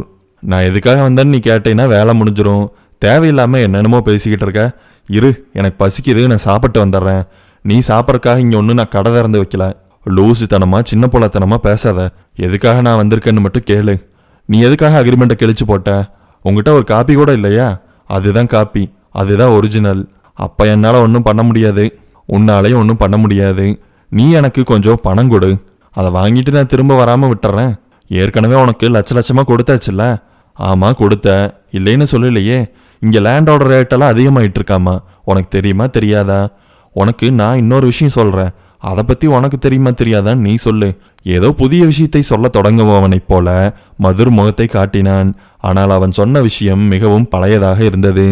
ஒருத்தங்களுக்கு ஒரு பொருளை விற்கிறோம்னா இல்லை இடத்த விற்கிறோம்னா அந்த தேதியில அந்த இடத்தோட விலை எவ்வளவோ அந்த விலைக்கு தான் விற்பாங்க. விற்றதுக்கு அப்புறமா ரேட் ஏறிடுச்சுன்னு சொல்லி வந்து பணத்தை கேட்க முடியாது, அதுவும் 3 மாதம் கழிச்சு. தெளிவாக தான் பேசுகிறேன், ஆனால் இப்போ தான் இந்த அக்ரிமெண்ட் இல்லையே. அதுக்குன்னு சொல்லப்போனால் அது அக்ரிமெண்ட்டுங்கிறத விட ஒரு பத்திரம். பத்திர எழுத்தாளர்கிட்ட இன்னொரு காப்பி இருக்கும், அதை நான் வாங்கிட்டு வந்தால் என்ன பண்ண முடியும்? மதுரிடம் இருக்கும் ஆவணத்தை கிழித்து போட்டு விட்டால் வேலை முடிந்துவிடும் என்று நினைத்த ஷரீஷிற்கு இது ஒரு தலைவலியாக இருந்தது. ஷரீஷை அவன் மடக்கிவிட்டான் என்பதில் சந்தேகமே கிடையாது. சரி, நீ தான் ஜெயிச்சிட்டேன்னு ஒத்துக்கிறேன், எனக்கு தேவையான பணத்தை நீ கொடு. எதுக்காக நான் உனக்கு பணம் தரணும்? ஏற்கனவே எல்லாம் கொடுத்து செட்டில் பண்ணியாச்சே. ஆமாம், செட்டில் பண்ண. எனக்கு இப்போ தேவையா இருக்கு, பணம் கொடு. வீட்டோட பூட்டை உடைச்சு பீராவை திறந்து உள்ள இருக்கிற அக்ரிமெண்ட்டை எடுத்து கிழிச்சு போடுறவனுக்கெல்லாம் பணம் தர முடியாது. நீ நாளைக்கு வீட்டுக்குள்ள புகுந்து கழுத்துல கத்தி வைக்க மாட்டேங்கிறது என்ன நிச்சயம்? ஊடுருவும்படியாக ஒரு பார்வையை ஷரீஷின் மீது செலுத்தியபடியே பேசினான் மதுர். அந்த பார்வை அவனை என்னவோ செய்திருக்க வேண்டும். அந்த பார்வையின் தாக்கத்தால் அவன் உறைந்து போயிருந்த நேரத்தில் துளியும் யோசிக்காமல் மதுர் அவனை நெருங்கினான். அடுத்ததாக ஒரு வார்த்தையை கூட பேசாமல் அவனை தாக்கத் தொடங்கினான். அந்த அடியை எல்லாம் வாங்கி கொண்டு அவனால் எதிர்த்து போராட முடியவில்லை. மதுர் அவனுடைய சிறிய உருவத்தை பயன்படுத்தி கொண்டு வேகமாக தாக்கும் முறையை பழக்கப்படுத்தி வைத்திருந்தான். ஷரிஷுடைய கழுத்தை பிடித்து அப்படியே தள்ளினான். அவன் சமையல் மேடை மீது இருந்த மிக்சியின் மீது மோதினான். மிக்சியுடைய ஜார் கலன்று விழுந்தது. அந்த ஜாரை கையில் எடுத்துக்கொண்டான் மதுர். தன்னுடைய தம்பி என்ற கருணையை எல்லாம் அவன் காட்டவில்லை. மிக்சியினுடைய ஜாரை நன்றாக கையில் பிடித்து கொண்டு முதல் முறையாக ஓங்கி டம் என்று அடித்தான். அடித்தவுடன் ரத்தம் பொத்து கொண்டது. ஒரே ஒரு முறையுடன் நிறுத்தி இருக்கலாம், ஆனால் அவன் தொடர்ந்தான். அந்த அளவு மதுரை ஆத்திரப்படுத்தி இருந்தான் ஷரீஷ். திரும்பவும் அடித்தான். இந்த முறை ஒரு பல் தெரித்து விழுந்தது. போதுமென்று சொல்வதற்கு கூட அவனால் வாயை திறக்க முடியவில்லை. வாயிலும் மூக்கிலும் கண்ணின் மேடுகளிலும் காதுகளிலும் அடி விழுந்து கொண்டே இருந்தது. காதிலிருந்து சிறிய சதைப்பகுதி ஒன்று தெரித்தது. இன்னும் என்னென்னவெல்லாம் தெரிக்குமோ என்ற பயத்தில் வேகமாக மதுரை தள்ளிவிட்டு கொண்டு அங்கிருந்து ஓடினான் ஷரீஷ். மதுர் துரத்தினான், விடவில்லை. ஓடிக்கொண்டே ஷரீஷ் அந்த வீட்டை பார்த்தான். நிறைய மாறுதல்கள் ஏற்பட்டிருப்பதாகவே அவனுடைய மனதிற்கு பட்டது. ஆனால் நின்று நிதானிக்க அவனிடம் நேரமில்லை. நின்றால் மதுரை ஏதாவது செய்து விடுவான். உடனடியாக அவனுக்கு சிகிச்சை தேவைப்பட்டது. அதனால் அங்கிருந்து தப்பிப்பதை தவிர அவனுக்கு எந்தவிதமான வழியும் இல்லை. குறிப்பிட்ட தூரம் துரத்திவிட்டு மதுரும் விட்டுவிட்டான். மதுர் இவ்வளவு மூர்க்கமாக தாக்குவான் என்று ஷரீஷ் கனவிலும் நினைக்கவில்லை. எங்கிருந்து ரத்தம் வருகிறது என்றே தெரியவில்லை. பல்லின் நீர்களிலிருந்து ரத்தம் வந்தது. காது கிழிந்திருந்த இடத்திலிருந்து ரத்தம் வந்தது. மூக்கு உடைந்திருக்க வேண்டும். அது மட்டுமல்லாது முகத்தின் பல்வேறு இடங்களிலிருந்தும் ரத்தம் பெருகியது. முதலிலேயே மதுரை பழிவாங்க வேண்டும் என்றுதான் ஷரீஷ் மனதிற்குள் நினைத்து வைத்திருந்தான். ஆனால் இப்பொழுது அந்த பழி உணர்ச்சியின் கனம் மிகவும் அதிகரித்திருந்தது. எந்த அளவில் என்றால், தனக்கு பணமே கிடைக்கவில்லை என்றாலும் பரவாயில்லை, மதுரை கொன்றுவிட்டால் போதும் என்ற முடிவிற்கு அவன் வந்தான். ஷரீஷுக்குத்தான் நடந்தது பெரிய விஷயம். ஆனால் மதுரை பொறுத்தவரையில் அப்படியெல்லாம் கிடையாது. தூசியை தட்டிவிட்டு நகர்வதைப் போல அந்த விஷயத்தை அவன் மறந்துவிட்டான். மிக்சி ஜாரை எடுத்து ஷரீஷுடைய தலையை பிளந்தது அவனுக்கு வேண்டுமானால் ஞாபகத்தில் இல்லாமல் இருக்கலாம். ஆனால் ஷரீஷுக்கு அப்படியல்ல.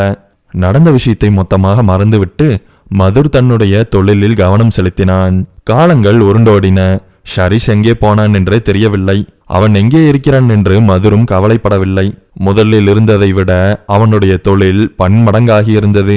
லட்ச லட்சமாக சம்பாதித்தான். எந்த அளவு அந்த கிராமத்தின் வெப்பம் அதிகரித்ததோ அந்த அளவு அவனுடைய தொழிலும் அதிகரித்தது. கிராமத்தை தாண்டியும் பல இடங்களில் அவன் தண்ணீர் கேன் போடும் தொழிலை சிறப்பாகவே செய்து வந்தான். எப்படியப்பா நீ வாட்டர் கேன் பிசினஸ் பண்ணியே இவ்வளவு சம்பாதிக்கிற என்று கேட்பவர்களிடம், நல்லபடியா பிசினஸ் பண்றேன், அதனால சம்பாதிக்கிறேன் என்று சொல்லிவிடுவான். உணவு எப்படி இவ்வளவு சுவையாக இருக்கிறது, என்ன சேர்த்து இருக்கிறீர்கள், எப்படி சமைத்தீர்கள் என்று கேட்டால் அதற்கு பதில் சொல்லாமல் நான் நல்ல முறையில் சமைத்தேன் என்று சொன்னால் அது எப்படி பதிலாகும்? அப்படிப்பட்ட பதிலைத்தான் மதுரை அனைவருக்கும் தந்து கொண்டிருந்தான். அவனிடம் இப்பொழுது நிறைய பேர் வேலை செய்து கொண்டிருந்தார்கள். அனைவரிடமும் மிகவும் கடுமையாகவே அவன் நடந்து கொண்டான். அவனுக்கு பயந்தே அவர்கள் வேலையை சரியாக செய்து வந்தார்கள். எங்கேயும் கையூட்டு வாங்காமல் மதுருக்கு நியாயமாகவே நடந்து கொண்டார்கள். இப்படி இருக்கையில் மதுருக்கு ஒரு தொலைபேசி அழைப்பு வந்தது. ஜியா கேட்டரிங்ஸ் என்ற நம்பரை பார்த்ததும் இவர் எதற்காக அழைக்கிறார் என்று யோசித்தபடியே அழைப்பை ஏற்றான். தம்பி, நீங்க வந்துட்டு போக முடியுமா? ஏன்னா ஏதாவது பிரச்சனையா? ஆமாம் மதுர், சின்ன பிரச்சனை, உங்களால வர முடியுமா? வரங்க, கண்டிப்பா வரேன். அவர் பிரச்சனை என்றெல்லாம் அழைக்கும் ஆளே கிடையாது. அப்படி இருக்கையில் அழைத்திருக்கிறார் என்றால் ஏதாவது பெரிய விஷயமாகத்தான் இருக்க வேண்டும் என்று நினைத்தபடியே தன்னுடைய ட்ரக்கில் ஏறி அமர்ந்தான். முழு வேகத்தில் செலுத்தி அவருடைய கேட்டரிங்கின் முன்பு வண்டியை கொண்டு போய் நிறுத்தினான். அங்கே ஒரே கலவரமாக இருந்தது. 20க்கும் மேற்பட்டவர்கள் மதுரிடம் வேலை செய்யும் பணியாளை சுற்றி நின்று கொண்டிருந்தார்கள். கேட்டரிங்கின் உரிமையாளரும் நின்று கொண்டிருந்தார். கூட்டத்தை விலக்கி கொண்டு, அண்ணா அண்ணா என்ன பிரச்சனை என்று கேட்டபடியே உள்ளே போனான் மதுர். வாங்க மதுர், என்ன நடந்ததுன்னு அவங்கிட்டே கேளுங்க. பணியால் தலையை தொங்க போட்டு கொண்டான். அவன் சொல்ல மாட்டான், நீங்களே சொல்லுங்கண்ணா. நாங்க எவ்வளவு வாட்டர் கேன் உங்ககிட்ட இருந்து வாங்குறோம்னு தெரியுமில்ல? தெரியும்னா அதை பத்தி ஏன் இப்ப பேசிட்டு? என்னோட கேட்டரிங்கெல்லாம் உங்களோட தண்ணி தான் யூஸ் பண்றேன். பாட்டில் வாங்கி வைக்க தெரியாம உங்ககிட்ட வாங்கிட்டு இருக்கேன். என்ன பிரச்சனைன்னு சொல்லுங்கண்ணா. மதுரிடம் பயங்கரமான படபடப்பு தெரிந்தது. மதுருடைய படபடப்பை அதிகப்படுத்தும் விதமாக, சோதனையிடும் விதமாக பேசாமல் அவர் நேரடியாக நடந்த விஷயத்தை சொல்ல தொடங்கினார். கடந்த 1 மாசமாவே நானும் ஒரு விஷயத்த சொல்லிட்டு இருக்கேன் தம்பி. நானே உங்களுக்கு கால் பண்ணலான்னு நினைச்சேன். ஆனா எதுக்காக இந்த சின்ன விஷயத்துக்காக போன் பண்ணி பேசணும்னு தான் விட்டுட்டேன். பதில் பேசாமல் அவரையே பார்த்து கொண்டிருந்தான் மதுர். 1 மாசமாவே தண்ணியில கெமிக்கல் ஸ்மெல் அடிக்குது. உங்க ஓனர் கிட்ட சொல்லுப்பான்னு சொன்னா இவன் காதலே போட்டுக்காம இருந்தான்.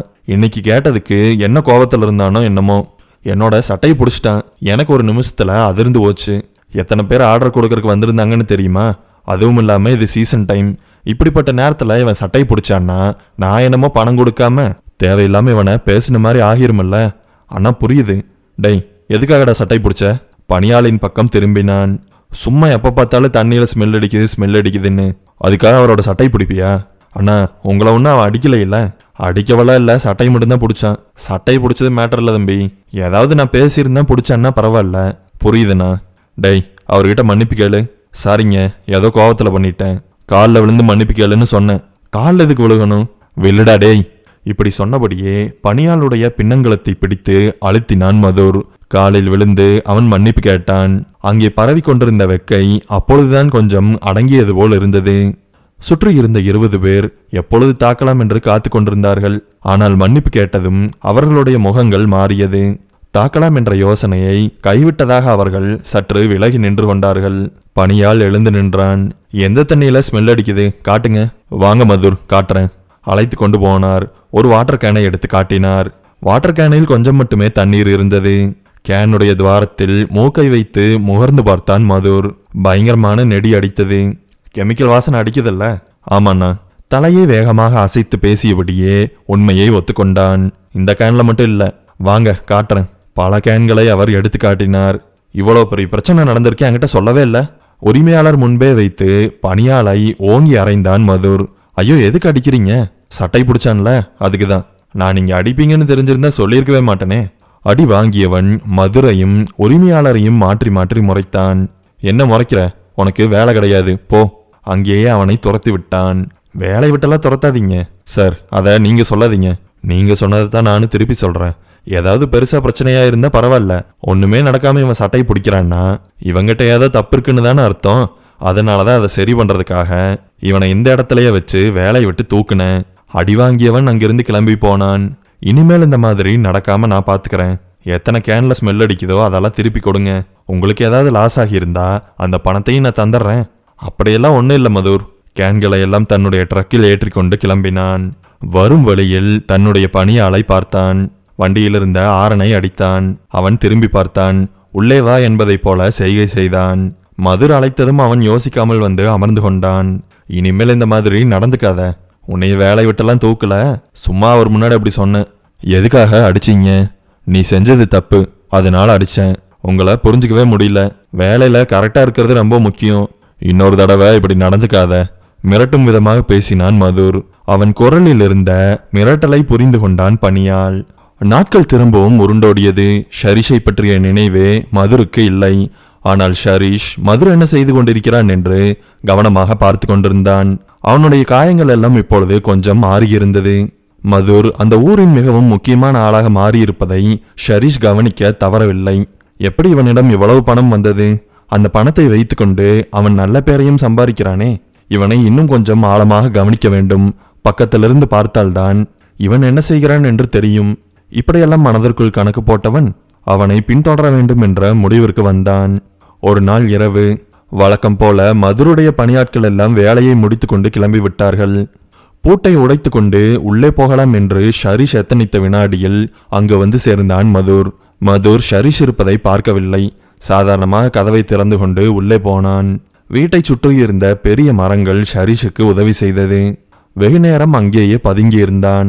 இதுதான் சரியான சந்தர்ப்பம். முடிந்தால் மதுரை கொன்றுவிட்டால் நன்றாக இருக்கும் என்று நினைத்தவன் கையில் ஒரு பெரிய கட்டையை எடுத்துக்கொண்டான். சில நாட்களுக்கு முன்புதான் மதுர் ஒரு கறி விருந்தை வைத்திருந்தான். அந்த விருந்தை சமைப்பதற்காக பெரிய கட்டைகளை கொண்டு வந்து போட்டிருந்தார்கள். அந்த கட்டையில் ஒன்றைத்தான் இப்பொழுது அவன் எடுத்திருந்தான். இவன் வீட்டிற்குள் போகலாம் என்று எத்தனித்த வினாடியில் வீட்டுடைய முகப்பு விளக்கு எரிந்தது.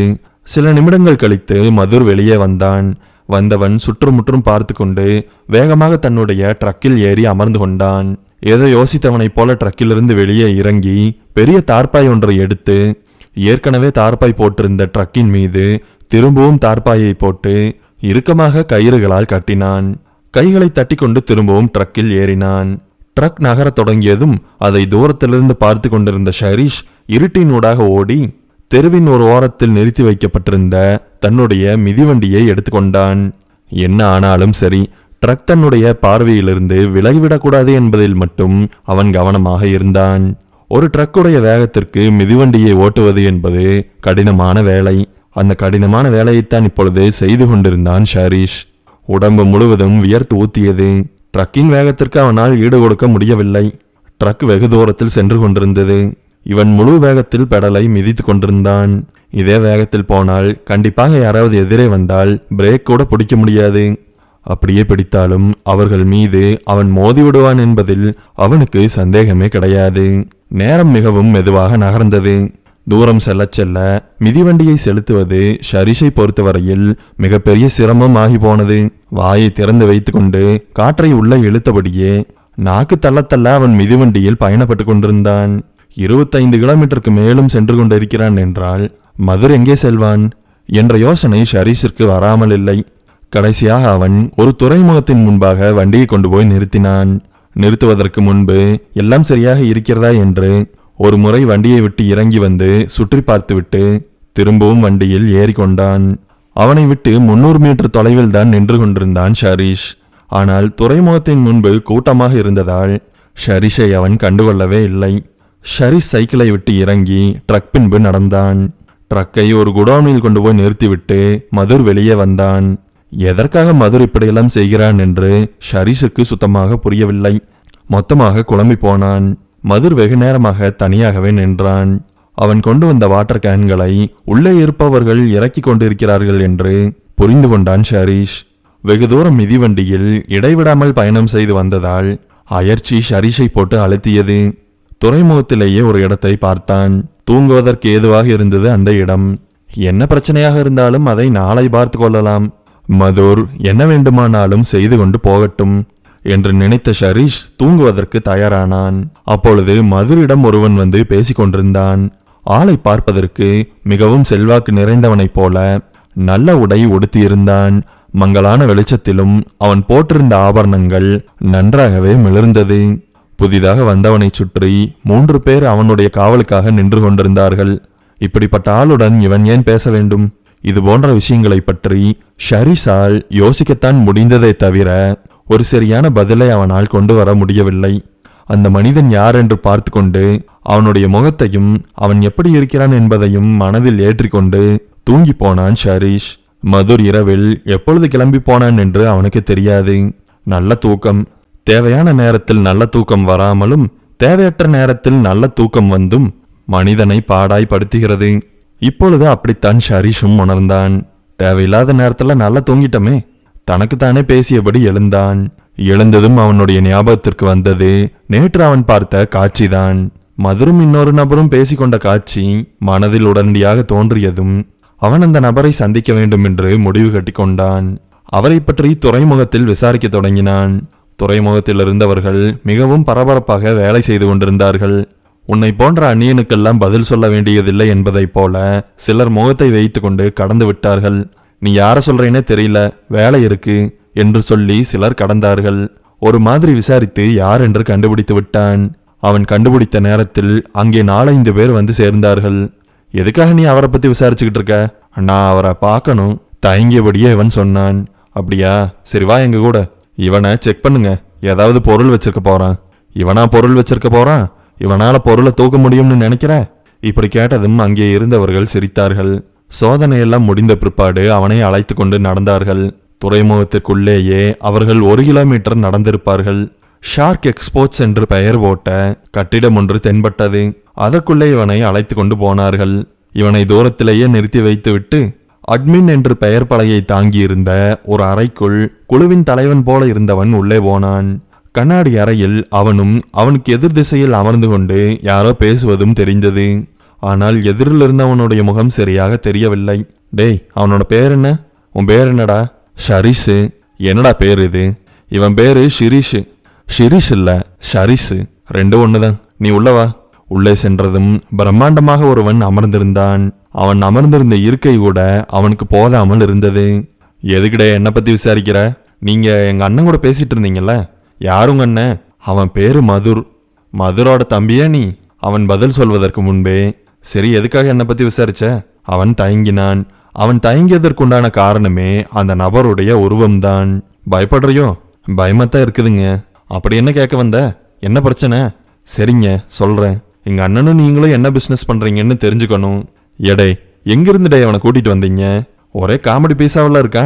அறைக்கு வெளியே நின்று கொண்டிருந்தவர்கள் உள்ளே வந்து சிரித்தார்கள். அது ஷரீஷிற்கு கேவலமாக இருந்தது. ஷிரீஷு, நாங்க எதுக்காக சிரிக்கிறோம்னு தானே நீ யோசிக்கிற? ஷரீஷு, விடுப்பா, அண்ணன் என்ன பேர் வைக்கிறாரோ அதுதான் உனக்கு. ஷரீஷை அழைத்து வந்தவன் முரட்டுத்தனமாக பேசினான். நானும் உங்க அண்ணனை என்ன பிசினஸ் பண்றோம்ங்கிறது இருக்கட்டும், உங்க அண்ணன் என்ன பிசினஸ் பண்றான்னு தான் ஊருக்கே தெரியுமே. உனக்கு தெரியாதுன்னு சொல்றது ஆச்சரியமா இருக்குது. இல்ல நீங்களும் அவனும் என்ன பிசினஸ் பண்றீங்கன்னு மட்டும் சொல்லுங்க. அதை எதுக்கிட்ட உங்ககிட்ட சொல்லணும்? நான் தெரிஞ்சுக்கணும். உங்க அண்ணங்கிட்ட போய் கேளு. நான் உங்ககிட்ட இருந்து தெரிஞ்சுக்கணும்னு ஆசைப்படுறேன். உனக்கு உங்க அண்ணனுக்கு ஆகாதோ? ஆமாங்க. பேசிக்கொண்டே இருந்தவர் தன்னுடைய பெரிய உடலை ஒரு முறை முறுக்கி கொண்டார். இவங்க கூட பேசினாலே என்னமோ அசதியா இருக்குது. எங்க விட்டோம்? நீங்களும் அவனும் என்ன பிசினஸ் பண்றீங்கன்னு? உங்க அண்ணன் தண்ணி கேன் பிசினஸ் பண்றான். அவங்கிட்ட இருந்து நான் தண்ணி வாங்குறேன். போதுமா? கிளம்பு. இல்லைங்க, எனக்கு என்னமோ அதுல நம்பிக்கை இல்லை. பயத்துடன் வார்த்தைகளை உருட்டி விட்டான் ஷரீஷ். இந்த வார்த்தைகளை உதிர்த்து முடித்த பொழுது அவனுடைய தொண்டைப்பந்துகள் மேலே ஏறி கீழே இறங்கியது. நான் யாருன்னு தெரியாம பேசிட்டு இருக்க? திமிங்கலம்னு கேள்விப்பட்டிருக்கியா? அது நான் தான். பேசியபடியே அவர் எழுந்து நின்றார். அவனை நெருங்கினார். நொடியும் தாமதப்படுத்தாமல் அவனுடைய கன்னத்தில் பலமாக அறைந்தார். அவன் நிலை குலைந்து போனான். அறை மிகவும் பலமாக இருந்தது. அடி வாங்கியவன் மேஜை மீது விழுந்து அங்கே இருந்த பொருட்களை தள்ளிவிட்டிருந்தான். டே மக்கா, ஏற்கனவே உன் முகமெல்லாம் கோடா இருக்குது, பேசாம ஓடிரு. அப்புறம் திரும்பி என்ன பிசினஸ் பண்றோம், என்ன புடுங்கிட்டு இருக்கோம்னு கேட்கறதுக்கு வரக்கூடாது. நன்றாகவே திமிங்கலம் அவனை மிரட்டி அனுப்பியிருந்தார். அவனுடைய சந்தேகம் இங்கேதான் பெரிதானது. எதற்காக இவர்கள் அடித்தார்கள்? தேவையில்லாமல் இவர்களுடைய இடத்திற்குள் புகுந்து இவர்களை பற்றி விசாரித்ததற்காகவா? ஒருவேளை மதுர் சாதாரணமாகத்தான் இருக்கிறானோ? அவனிடம் சந்தேகப்படும்படியாக எதுவும் இல்லையோ? சந்தேகம் என்பது சுற்றி சுற்றி ஒரே இடத்திற்கு வரும் தன்மையை கொண்டது. மதுர் மீது சந்தேகம் குறைந்தாலும் எங்கே தொடங்கினானோ அங்கேயே திரும்பவும் வந்து சேர்ந்திருந்தான் ஷரீஷ். சந்தேகம் இப்பொழுது மதுரின் மீது வலுத்தது. அவன் சந்தேகத்திற்குரிய ஆள்தான் என்பதை ஊர்ஜிதப்படுத்திக் கொள்ள அவனிடம் வேலை செய்யும் ஒரு நபரிடம் பேசி பார்த்தான். இப்போ உங்க அண்ணன் என்ன பண்றாருன்னு நான் உங்ககிட்ட சொல்லணும். என்ன பண்றாருன்னு சொன்னேன்னா மட்டும் போதும். உன்னோட பேர் வெளியில வராம நான் பாத்துக்கிறேன். நான் எதுக்காக உங்ககிட்ட சொல்லணும்? அப்ப அவன் என்னமோ பண்றான்ல. அவர் ஒன்றும் பண்ணல. பேசாம உங்க வேலையை பார்த்துட்டு போங்க. உங்களோட மூஞ்சிய கொத்தி எடுத்தது அவர் தானே. அவரை பத்தி விசாரிக்காம இருக்கிறது தான் உங்களுக்கு நல்லது. அப்ப நீ சொல்ல மாட்ட. சொல்ல முடியாதுடா, போ. என்கிட்ட இருந்து நீ ஒரு வார்த்தையை கூட புடுங்க முடியாது. என்னடா மரியாதை குறையுது? அடிச்சிட போறேன், இங்கிருந்து ஓடிரு. ஷரீஷ் எங்கே சென்று விசாரித்தாலும் அவர்கள் அவனை அடிப்பதற்கு தயாராக இருப்பதைப் போலவே அவனுக்கு தோன்றியது. சந்தேகம் மென்மேலும் வளர்ந்தது. இவர்களிடமெல்லாம் கேட்டு பிரயோஜனம் கிடையாது. நாமே திரும்பவும் களத்தில் இறங்க வேண்டும். இந்த சந்தேகத்தை நிவர்த்தி செய்யும் பணியில் என்ன நடந்தாலும் பரவாயில்லை. திரும்பவும் துறைமுகத்தில் இருக்கும் அந்த திமிங்கலம் என்ற நபரிடம் பேசி பார்த்தால் என்ன? அவர்களுக்கே தெரியாமல் அவர்களுடைய அலுவலகத்திலிருந்து ஒரு விசிட்டிங் கார்டை எடுத்து வந்திருந்தான் இவன். அந்த கார்டை இப்பொழுது கையில் வைத்து பார்த்து கொண்டிருந்தான். ஷரீஷ் என்னதான் அடிபட்டாலும் என்ன மர்மம் ஒளிந்திருக்கிறது என்பதை கண்டுபிடிப்பதில் மட்டும் தன்னுடைய மனதை அவன் தளரவிடவே இல்லை. திரும்பவும் ஒரு முயற்சியை செய்து பார்த்தால் என்ன என்று அவன் நினைத்தான். மதுரை பற்றிய பயம் தற்பொழுது அவனுடைய மனதில் கொஞ்சம் தணிந்திருந்தது. சில நேரங்களில் எது வந்தாலும் பரவாயில்லை என்றுதான் ஒரு வேலையில் இறங்க வேண்டும். அப்பொழுதுதான் ஏதாவது ஒரு மாற்றம் வரும். வேலையில் இறங்காமல் யோசித்துக் கொண்டே இருப்பதால் எதுவும் நடக்கப் போவதில்லை. வேலையில் இறங்கினான் ஷரீஷ். மதுரிடம் வேலை செய்யும் ஆட்கள் வீட்டை விட்டு கிளம்பும் வரை காத்திருந்தான். அவர்கள் கிளம்பியதும் திறந்த கதவின் வழியாக உள்ளே நுழைந்தான். சமையலறையிலிருந்து சத்தம் கேட்டது. அந்த வீட்டில் அந்த நேரத்தில் மதுரை தவிர வேறு யாரும் இருக்க மாட்டார்கள் என்று தெரிந்து வைத்திருந்ததால் சமையலறையில்தான் அவன் இருப்பான் என்று கணித்து கொண்டு இவன் ஒவ்வொரு அறையாக தேடத் தொடங்கினான். அந்த வீட்டிலேயே பெரிய அறை ஒன்று இருக்கிறது. அந்த அறையை பார்த்ததும் ஏதோ மாறியிருப்பது அவனுக்கு நன்றாக தெரிந்தது. கடந்த சில வருடங்களாக இல்லாத ஒரு மாற்றம். அது என்னது? புதிதாக ஒரு கதவை போட்டிருந்தார்கள். சாதாரண அறையை போல் அல்லாமல் அந்த அறை மட்டும் தனித்து விடப்பட்டிருந்தது. அறையின் வாசலில் தொங்கிக் கொண்டிருந்த பூட்டில் சாவியும் இருந்தது. கதவை நெருங்கி சாவியை திருகி பூட்டை திறந்து உள்ளே போனான். உள்ளே போய் பார்த்தவனுக்கு மேலும் கொஞ்சம் அதிர்ச்சியாகத்தான் இருந்தது. ஏனென்றால் அது ஒரு வீட்டின் அமைப்பை போலவே இல்லை. முற்றிலுமாக எந்த ஒரு பொருளும் இல்லாமல் அந்த பெரிய அறை இருட்டாக இருந்தது. சுவிட்ச் போர்டு எங்கே இருக்கிறது என்று அவனுக்கு ஏற்கனவே தெரிந்திருந்ததால் இருட்டில் தேடி துளாவி சுவிட்சை போட்டு வெளிச்சத்தை கொண்டு வந்தான். அறையின் மத்தியில் பெரியதாக இரும்பு மூடி ஒன்று போடப்பட்டிருந்தது. எதை மறைக்கிறதுக்காக இவங்க இரும்பு மூடியெல்லாம் போட்டு வச்சிருக்காங்க? இப்படி நினைத்தவன் இரும்பு மூடியை நெருங்கி அதனுடைய கைப்பிடிகளை பிடித்தான். முதலில் தூக்குவதற்கு மிகவும் கஷ்டமாக இருந்தது. லேசாக தூக்கி நகர்த்திய பிற்பாடு அந்த மூடியின் விளிம்பை பற்றி கொண்டு இவன் மறுபக்கத்திலிருந்து முழு வேகத்தில் முழு பலத்துடன் இழுத்தான். மூடி நகர்ந்தது. நகர்ந்ததுடன் அல்லாமல் சத்தத்தை வேறு எழுப்பியது. சாதாரண சத்தமா? மதுருக்கு அந்த சத்தம் கேட்டுவிட்டது. அந்த அளவு சத்தம் வந்ததும் தான் ஏதோ தவறாக செய்து விட்டோம் என்று புரிந்து கொண்டான் ஷரீஷ். வேகமாக மூடியின் எதிர்பக்கத்திற்கு வந்தான். உள்ளே என்ன இருக்கிறது என்று பார்த்தான். உள்ளே இருட்டாக இருந்தது. உள்ளே இறங்குவதற்கு படிக்கட்டுகள் போன்ற அமைப்பு இருந்தது. ஷரீஷ் உள்ளே இறங்கினான்.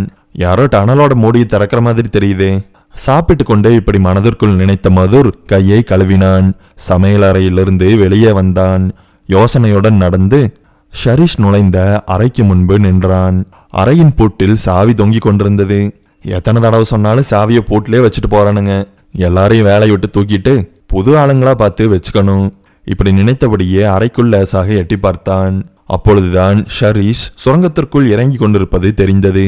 எப்பொழுதுமே தன்னுடைய இடுப்பில் வைத்திருக்கும் கத்தி எங்கே இருக்கிறது என்று யோசித்தான். அந்த கத்தியை அவன் சோபாவில் மறந்து வைத்து விட்டதை இப்பொழுது நினைவு கூர்ந்தான். நேரடியாக சோஃபாவை நெருங்கி கத்தியை கையில் எடுத்துக்கொண்டான்.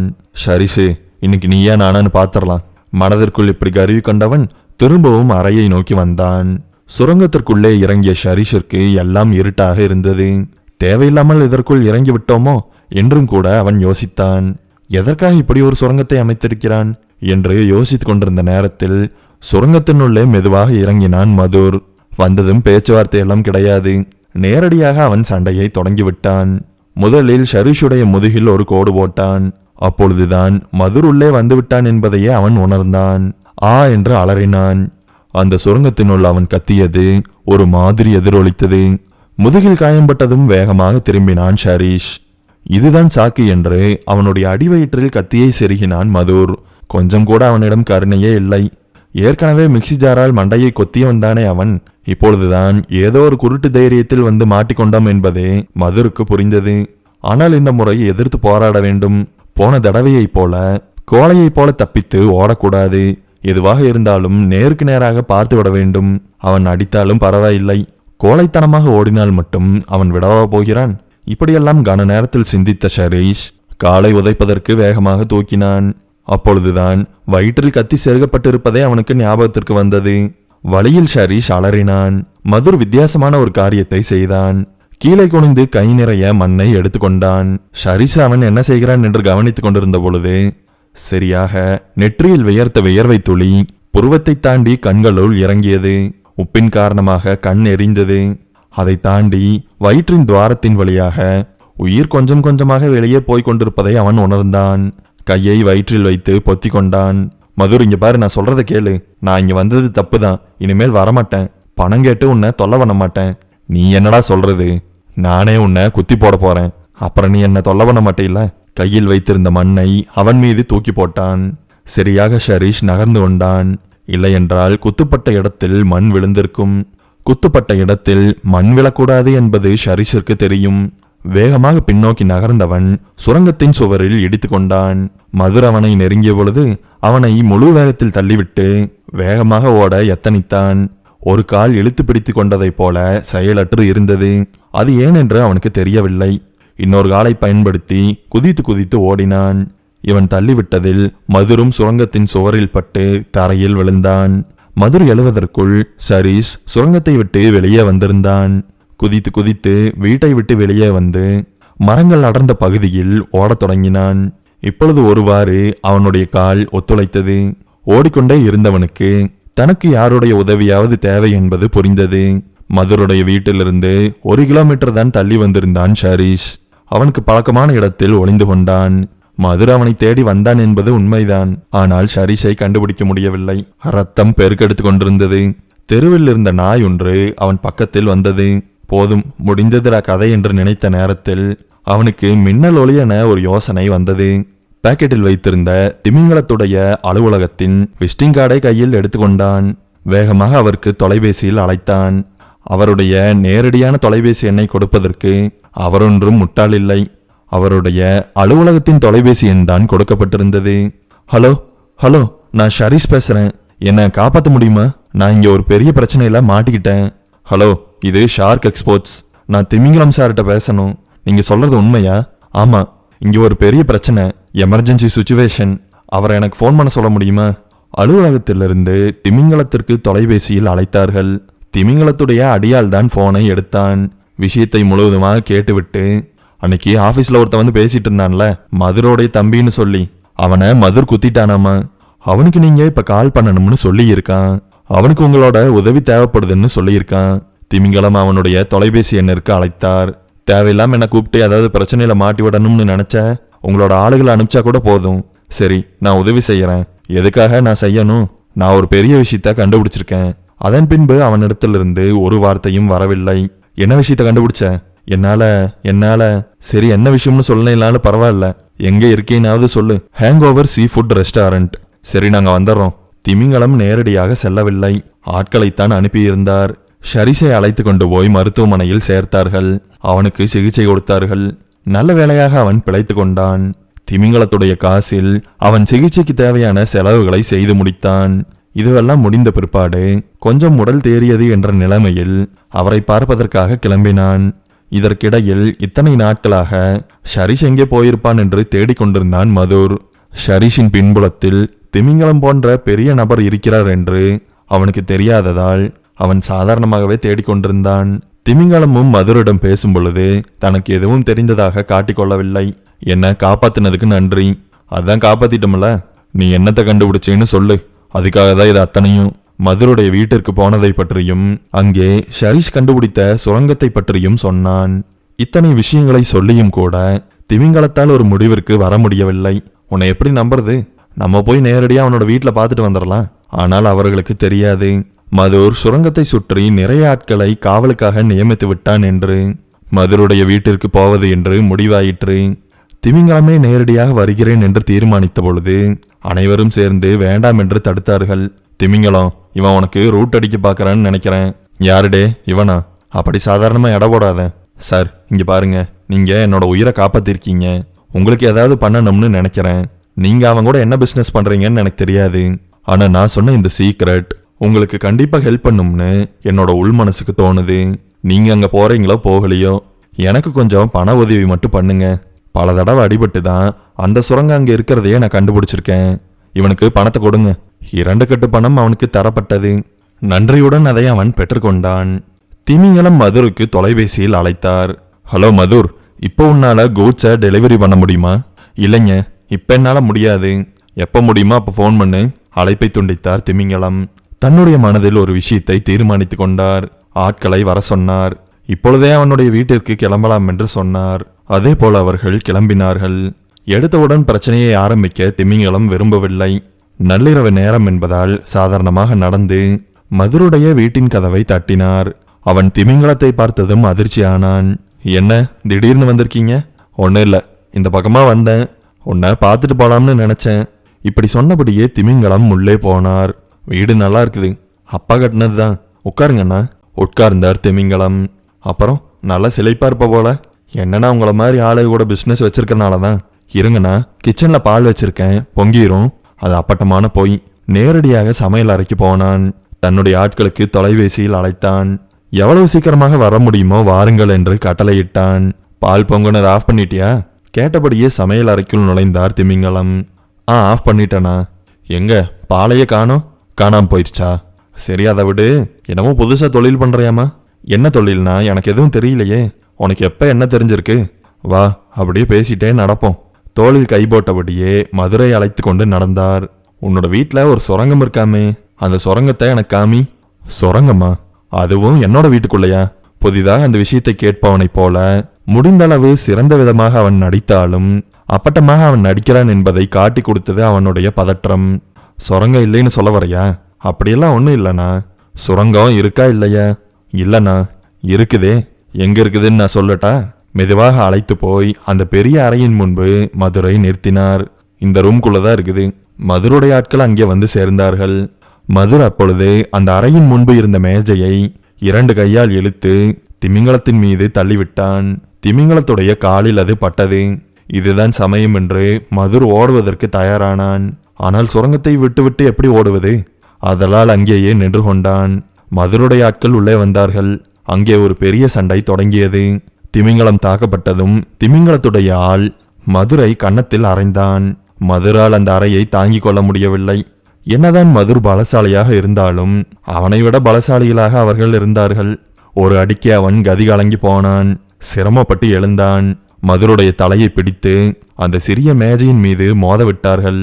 திமிங்கலம் அப்பொழுது கதவை திறந்து கொண்டு அந்த அறையினுள் நுழைந்தார். அப்பொழுதும் அந்த கதவு திறந்திருப்பதை பார்த்து பயங்கரமான எரிச்சலானான் மதுர். திமிங்கலத்தை துரத்தி கொண்டு போனவனை 4-5 பேர் சட்டையை பிடித்து இழுத்தார்கள். அதற்குள் நுழைந்த மதுருடைய ஆட்களை மீதமிருந்தவர்கள் பலமாக சமாளிக்க தொடங்கினார்கள். என்னதான் மதுர் முரட்டுத்தனமான ஆட்களை வேலைக்கு வைத்திருந்தாலும் தொழில் ரீதியான ரவுடிகளை அவர்களால் சமாளிக்க முடியவில்லை. பலமாக ரத்தம் சிந்தினார்கள். உயிரை கையில் பிடித்துக்கொண்டு மதுருடைய ஆட்கள் தப்பித்து போனார்கள். திமிங்கலம் அந்த பெரிய சுரங்கத்தின் மூடியை பார்த்தார். அந்த மூடியை பார்த்ததும் அவருக்கு ஆச்சரியம் பொங்கியது. இவ்வளவு பெரிய மூடி இருக்கிறது என்றால் மூடிக்கு தகுந்தாற் போல பெரிய சுரங்கமும் இருக்க வேண்டும் அல்லவா? இப்படி மனதில் நினைத்தபடியே ஆட்களை வேகமாக அழைத்தார். 4-5 பேர் சேர்ந்து மூடியை விளக்கினார்கள். திமிங்கலம் உள்ளே இறங்கினார். தன்னுடைய ஆட்களை வெளியேயே நிற்க சொன்னார். மதுர் திமிங்கலம் சுரங்கத்திற்குள்ளே இறங்குவதை பார்த்தான். வேகமாக ஓடி வந்தான். திமிங்கலத்துடைய ஆட்கள் அவனை பிடிக்கலாம் என்று நினைப்பதற்குள் அவன் சுரங்கத்திற்குள் எட்டி குதித்திருந்தான். உள்ளே ஓடி போய் திமிங்கலத்துடைய கழுத்தை பிடித்து கொண்டான். பிடித்த கழுத்தை அவன் விடவே இல்லை. மூச்சு வாங்க அவர் பலமாக போராடினார். இதற்குள் அவருடைய ஆட்கள் உள்ளே குதித்திருந்தார்கள். கொஞ்சம் கூட கருணையே இல்லாமல் கழுத்தை அழுத்தி கொண்டிருந்தான் மதுர். சாவுடா சாவு என்று கத்தி கொண்டிருந்தான். டேய், மேல இருக்கிறவனை லைட்டை போட சொல்லுங்க. குழுவில் இருந்தவன் கட்டளை இட்டதும் வெளிச்சம் பிறந்தது. திமிங்கலத்துடைய முகத்தை அவருடைய ஆட்கள் பார்த்தார்கள். ஒருவன் கையில் பெரிய பைப் ட்ரென்ச்சர் ஒன்று இருந்தது. திமிங்கலம் அதை என்னிடம் கொடு என்று கண்களாலேயே செய்கை செய்தார். வேகமாக அது தூக்கி வீசப்பட்டதும் கைகளில் அதை பற்றினார். கீழே குனிந்து பைப் ட்ரென்ச்சரை மதுருடைய காலில் இறக்கினார். கழுத்தை பிடித்து கொண்டிருந்தவனுடைய பிடி தளர்ந்தது. திமிங்கலம் தன்னை அவனிடமிருந்து விடுவித்துக் கொண்டு பைப் ட்ரென்ச்சரை 2 கையால் பிடித்து ஓங்கி அவனுடைய தலையில் ஒரே ஒரு அடியைத்தான் அடித்தார். மதுருடைய தலையிலிருந்து ரத்தம் கொப்பளித்தது. பலமாக மூச்சு வாங்கினார் திமிங்கலம். ஒரே ஒரு முறை மூச்சை பலமாக இழுத்தான் மதுர். மூச்சை வெளியே விடுவதற்கு முன்பே தரையில் சரிந்தான். வினோதமான ஒரு ஓசை அவனுடைய தொண்டையிலிருந்து எழும்பியது. அவன் மிகவும் ஆசைப்பட்டு தோண்டிய சுரங்கத்தில் இப்பொழுது விழுந்து கிடந்தான். எதற்காக இப்படி ஒரு ஆபத்தான ஆசை என்று மனதுள் யோசித்து கொண்டான். எல்லாம் கனவை போலவும் நிஜம் போலவும் தோன்றியது. சில நொடிகள் கழித்து அவனால் யோசிக்க கூட முடியவில்லை. சுரங்கத்துடைய மேற்புறத்தை பார்த்தபடியே அவனுடைய நினைவு தப்பியது. ஒரு கருப்பு வானத்திற்குள் அவன் இழுத்து கொள்ளப்பட்டான். திமிங்கலம் பைப் ட்ரென்ச்சரை தூக்கி போட்டுவிட்டு வேகமாக சுரங்கத்தின் கடைக்கோடிக்கு வந்து சேர்ந்தார். அங்கே பெரிய பைப்லைன் ஒன்று போய்க் கொண்டிருப்பதை பார்த்தார். அந்த பைப்லைனை தொடர்ந்து போன பொழுது நேரடியாக பெரிய ராட்சச குழாயுடன் இணைக்கப்பட்டிருந்தது. இப்பொழுது திமிங்கலத்தால் நடந்து முடிந்த விஷயங்களை ஒரு மாதிரி கணிக்க முடிந்தது. ராட்சச குழாயுடன் இணைக்கப்பட்டிருந்த பைப்லைனை தொடர்ந்தபடியே அவர் நடந்தார். நேரடியாக அந்த பைப் சுரங்கத்துக்கு வெளியே போய் முடிந்தது. திரும்பவும் திமிங்கலம் சுரங்கத்தினுள் வந்தார். அந்த ராட்சச குழாயுடன் பெரிய வாள் ஒன்று இணைக்கப்பட்டிருந்தது. அந்த வால்வை திறந்து விட்டார். வேகமாக சுரங்கத்திற்கு வெளியே வந்தார். சுரங்கத்துக்கு வெளியே இருந்த பைப்லைனை கவனித்தார். அங்கே இன்னொரு வால்வ் இருந்தது. டேய், காலி வாட்டர் கேன் ஏதாவது எடுத்துட்டு வாங்க. வாட்டர் கேனை பைப்பில் வைத்து வால்வை திறந்து விட்டார். வால்விலிருந்து கருப்பான ஒரு திரவம் வெளிவந்தது. அந்த கருப்பான திரவத்துடைய பெயர் black crude oil. Crude oil பைப்பில் வருவதை பார்த்த திமிங்கலத்திற்கு மகிழ்ச்சி எல்லையில்லாமல் பெருகியது. கைகள் இரண்டையும் உயர்த்தி கொண்டு பயங்கரமாக அவர் கத்தினார். டேய், இங்க பாருங்க, இது என்னன்னு தெரியல, கருப்பு தங்கண்டா. அவர் திரவத்தை பற்றி சொன்னவுடன் அங்கே இருந்தவர்களுக்கு புரிந்து போனது. அவருடன் சேர்ந்து அவர்களும் ஆரவாரம் செய்தார்கள். இத்தனை நாட்களாக மதுர் அவருக்கு குரூட் ஆயிலைத்தான் கேன் கேனாக விற்று வந்தான். எங்கிருந்து இது உனக்கு கிடைக்கிறது என்று கேட்டபொழுது பெட்ரோலியம் கம்பெனியில் தனக்கு தெரிந்த நண்பன் ஒருவன் இருக்கிறான் என்று சொன்னான். அவன் மூலமாகத்தான் குரூட் ஆயிலை கடத்தி கொண்டு வருவதாகவும் சொன்னான். ஆனால் அவன் அப்படியெல்லாம் செய்யவில்லை. அவன் மிகவும் அறிவுபூர்வமாக ஒரு பெரிய சுரங்கத்தை தோண்டியிருந்தான். அந்த சுரங்கம் பெட்ரோலியம் கம்பெனியிலிருந்து சில மைல் தொலைவில் தான் அமைக்கப்பட்டிருந்தது. பெட்ரோலியம் கம்பெனியிலிருந்து ராட்சச பைப்பின் மூலமாக குரூட் ஆயில் அனுப்பப்படும். அந்த பெரிய குழாயில் துளையை போட்டுதான் தனியாக பைப்லைனை அமைத்து குரூட் ஆயிலை திருடி வந்திருக்கிறான் மதுர். மதுருடைய ஆபத்தான ஆசைதான் அவனை இவ்வளவு தூரம் இழுத்து வந்தது.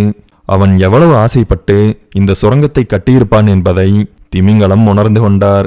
ஆபத்தான ஆசையின் காரணமாகவே அவன் இறந்து விட்டான் என்று திமிங்கலம் மனதிற்குள் நினைத்தார். அப்பொழுது அங்கு வந்து சேர்ந்தான் ஷரீஷ். என்னாச்சு, சுரங்கத்தை கண்டுபிடிச்சிட்டிங்களா? கண்டுபிடிச்சாச்சு. இங்க பாரு, குரூட் ஆயில் வருது. திமிங்கலத்துடைய ஆட்கள் சுட்டி காட்டினார்கள். நான் தான் சொன்னேன்ல, நான் சொல்ல போற சீக்கிரட் உங்களுக்கு உதவும்னு சொன்னேன்ல. ஆமா சொன்னேன். அவர்கள் பேசி கொண்டிருக்கும் பொழுது சரியாக போலீஸுடைய சைரன் கேட்டது. டேய், போலீஸ் கூட்டிட்டு வந்துட்டியா? இல்லண்ணா, நான் எதுக்காக போலீஸ் கூட்டிட்டு வர போறேன்? அப்படியா, அந்த சுரங்கத்துக்குள்ள போ, நாம இங்க ஒளிஞ்சுக்கலாம். வேகமாக ஷரீஷ் சுரங்கத்திற்குள் இறங்கினான். திமிங்கலம் இரும்பு மூடியை எடுத்து சுரங்கத்தை மூடினான். மூடிக்கு மேல ஏதாவது வெயிட்டா வைங்கடா.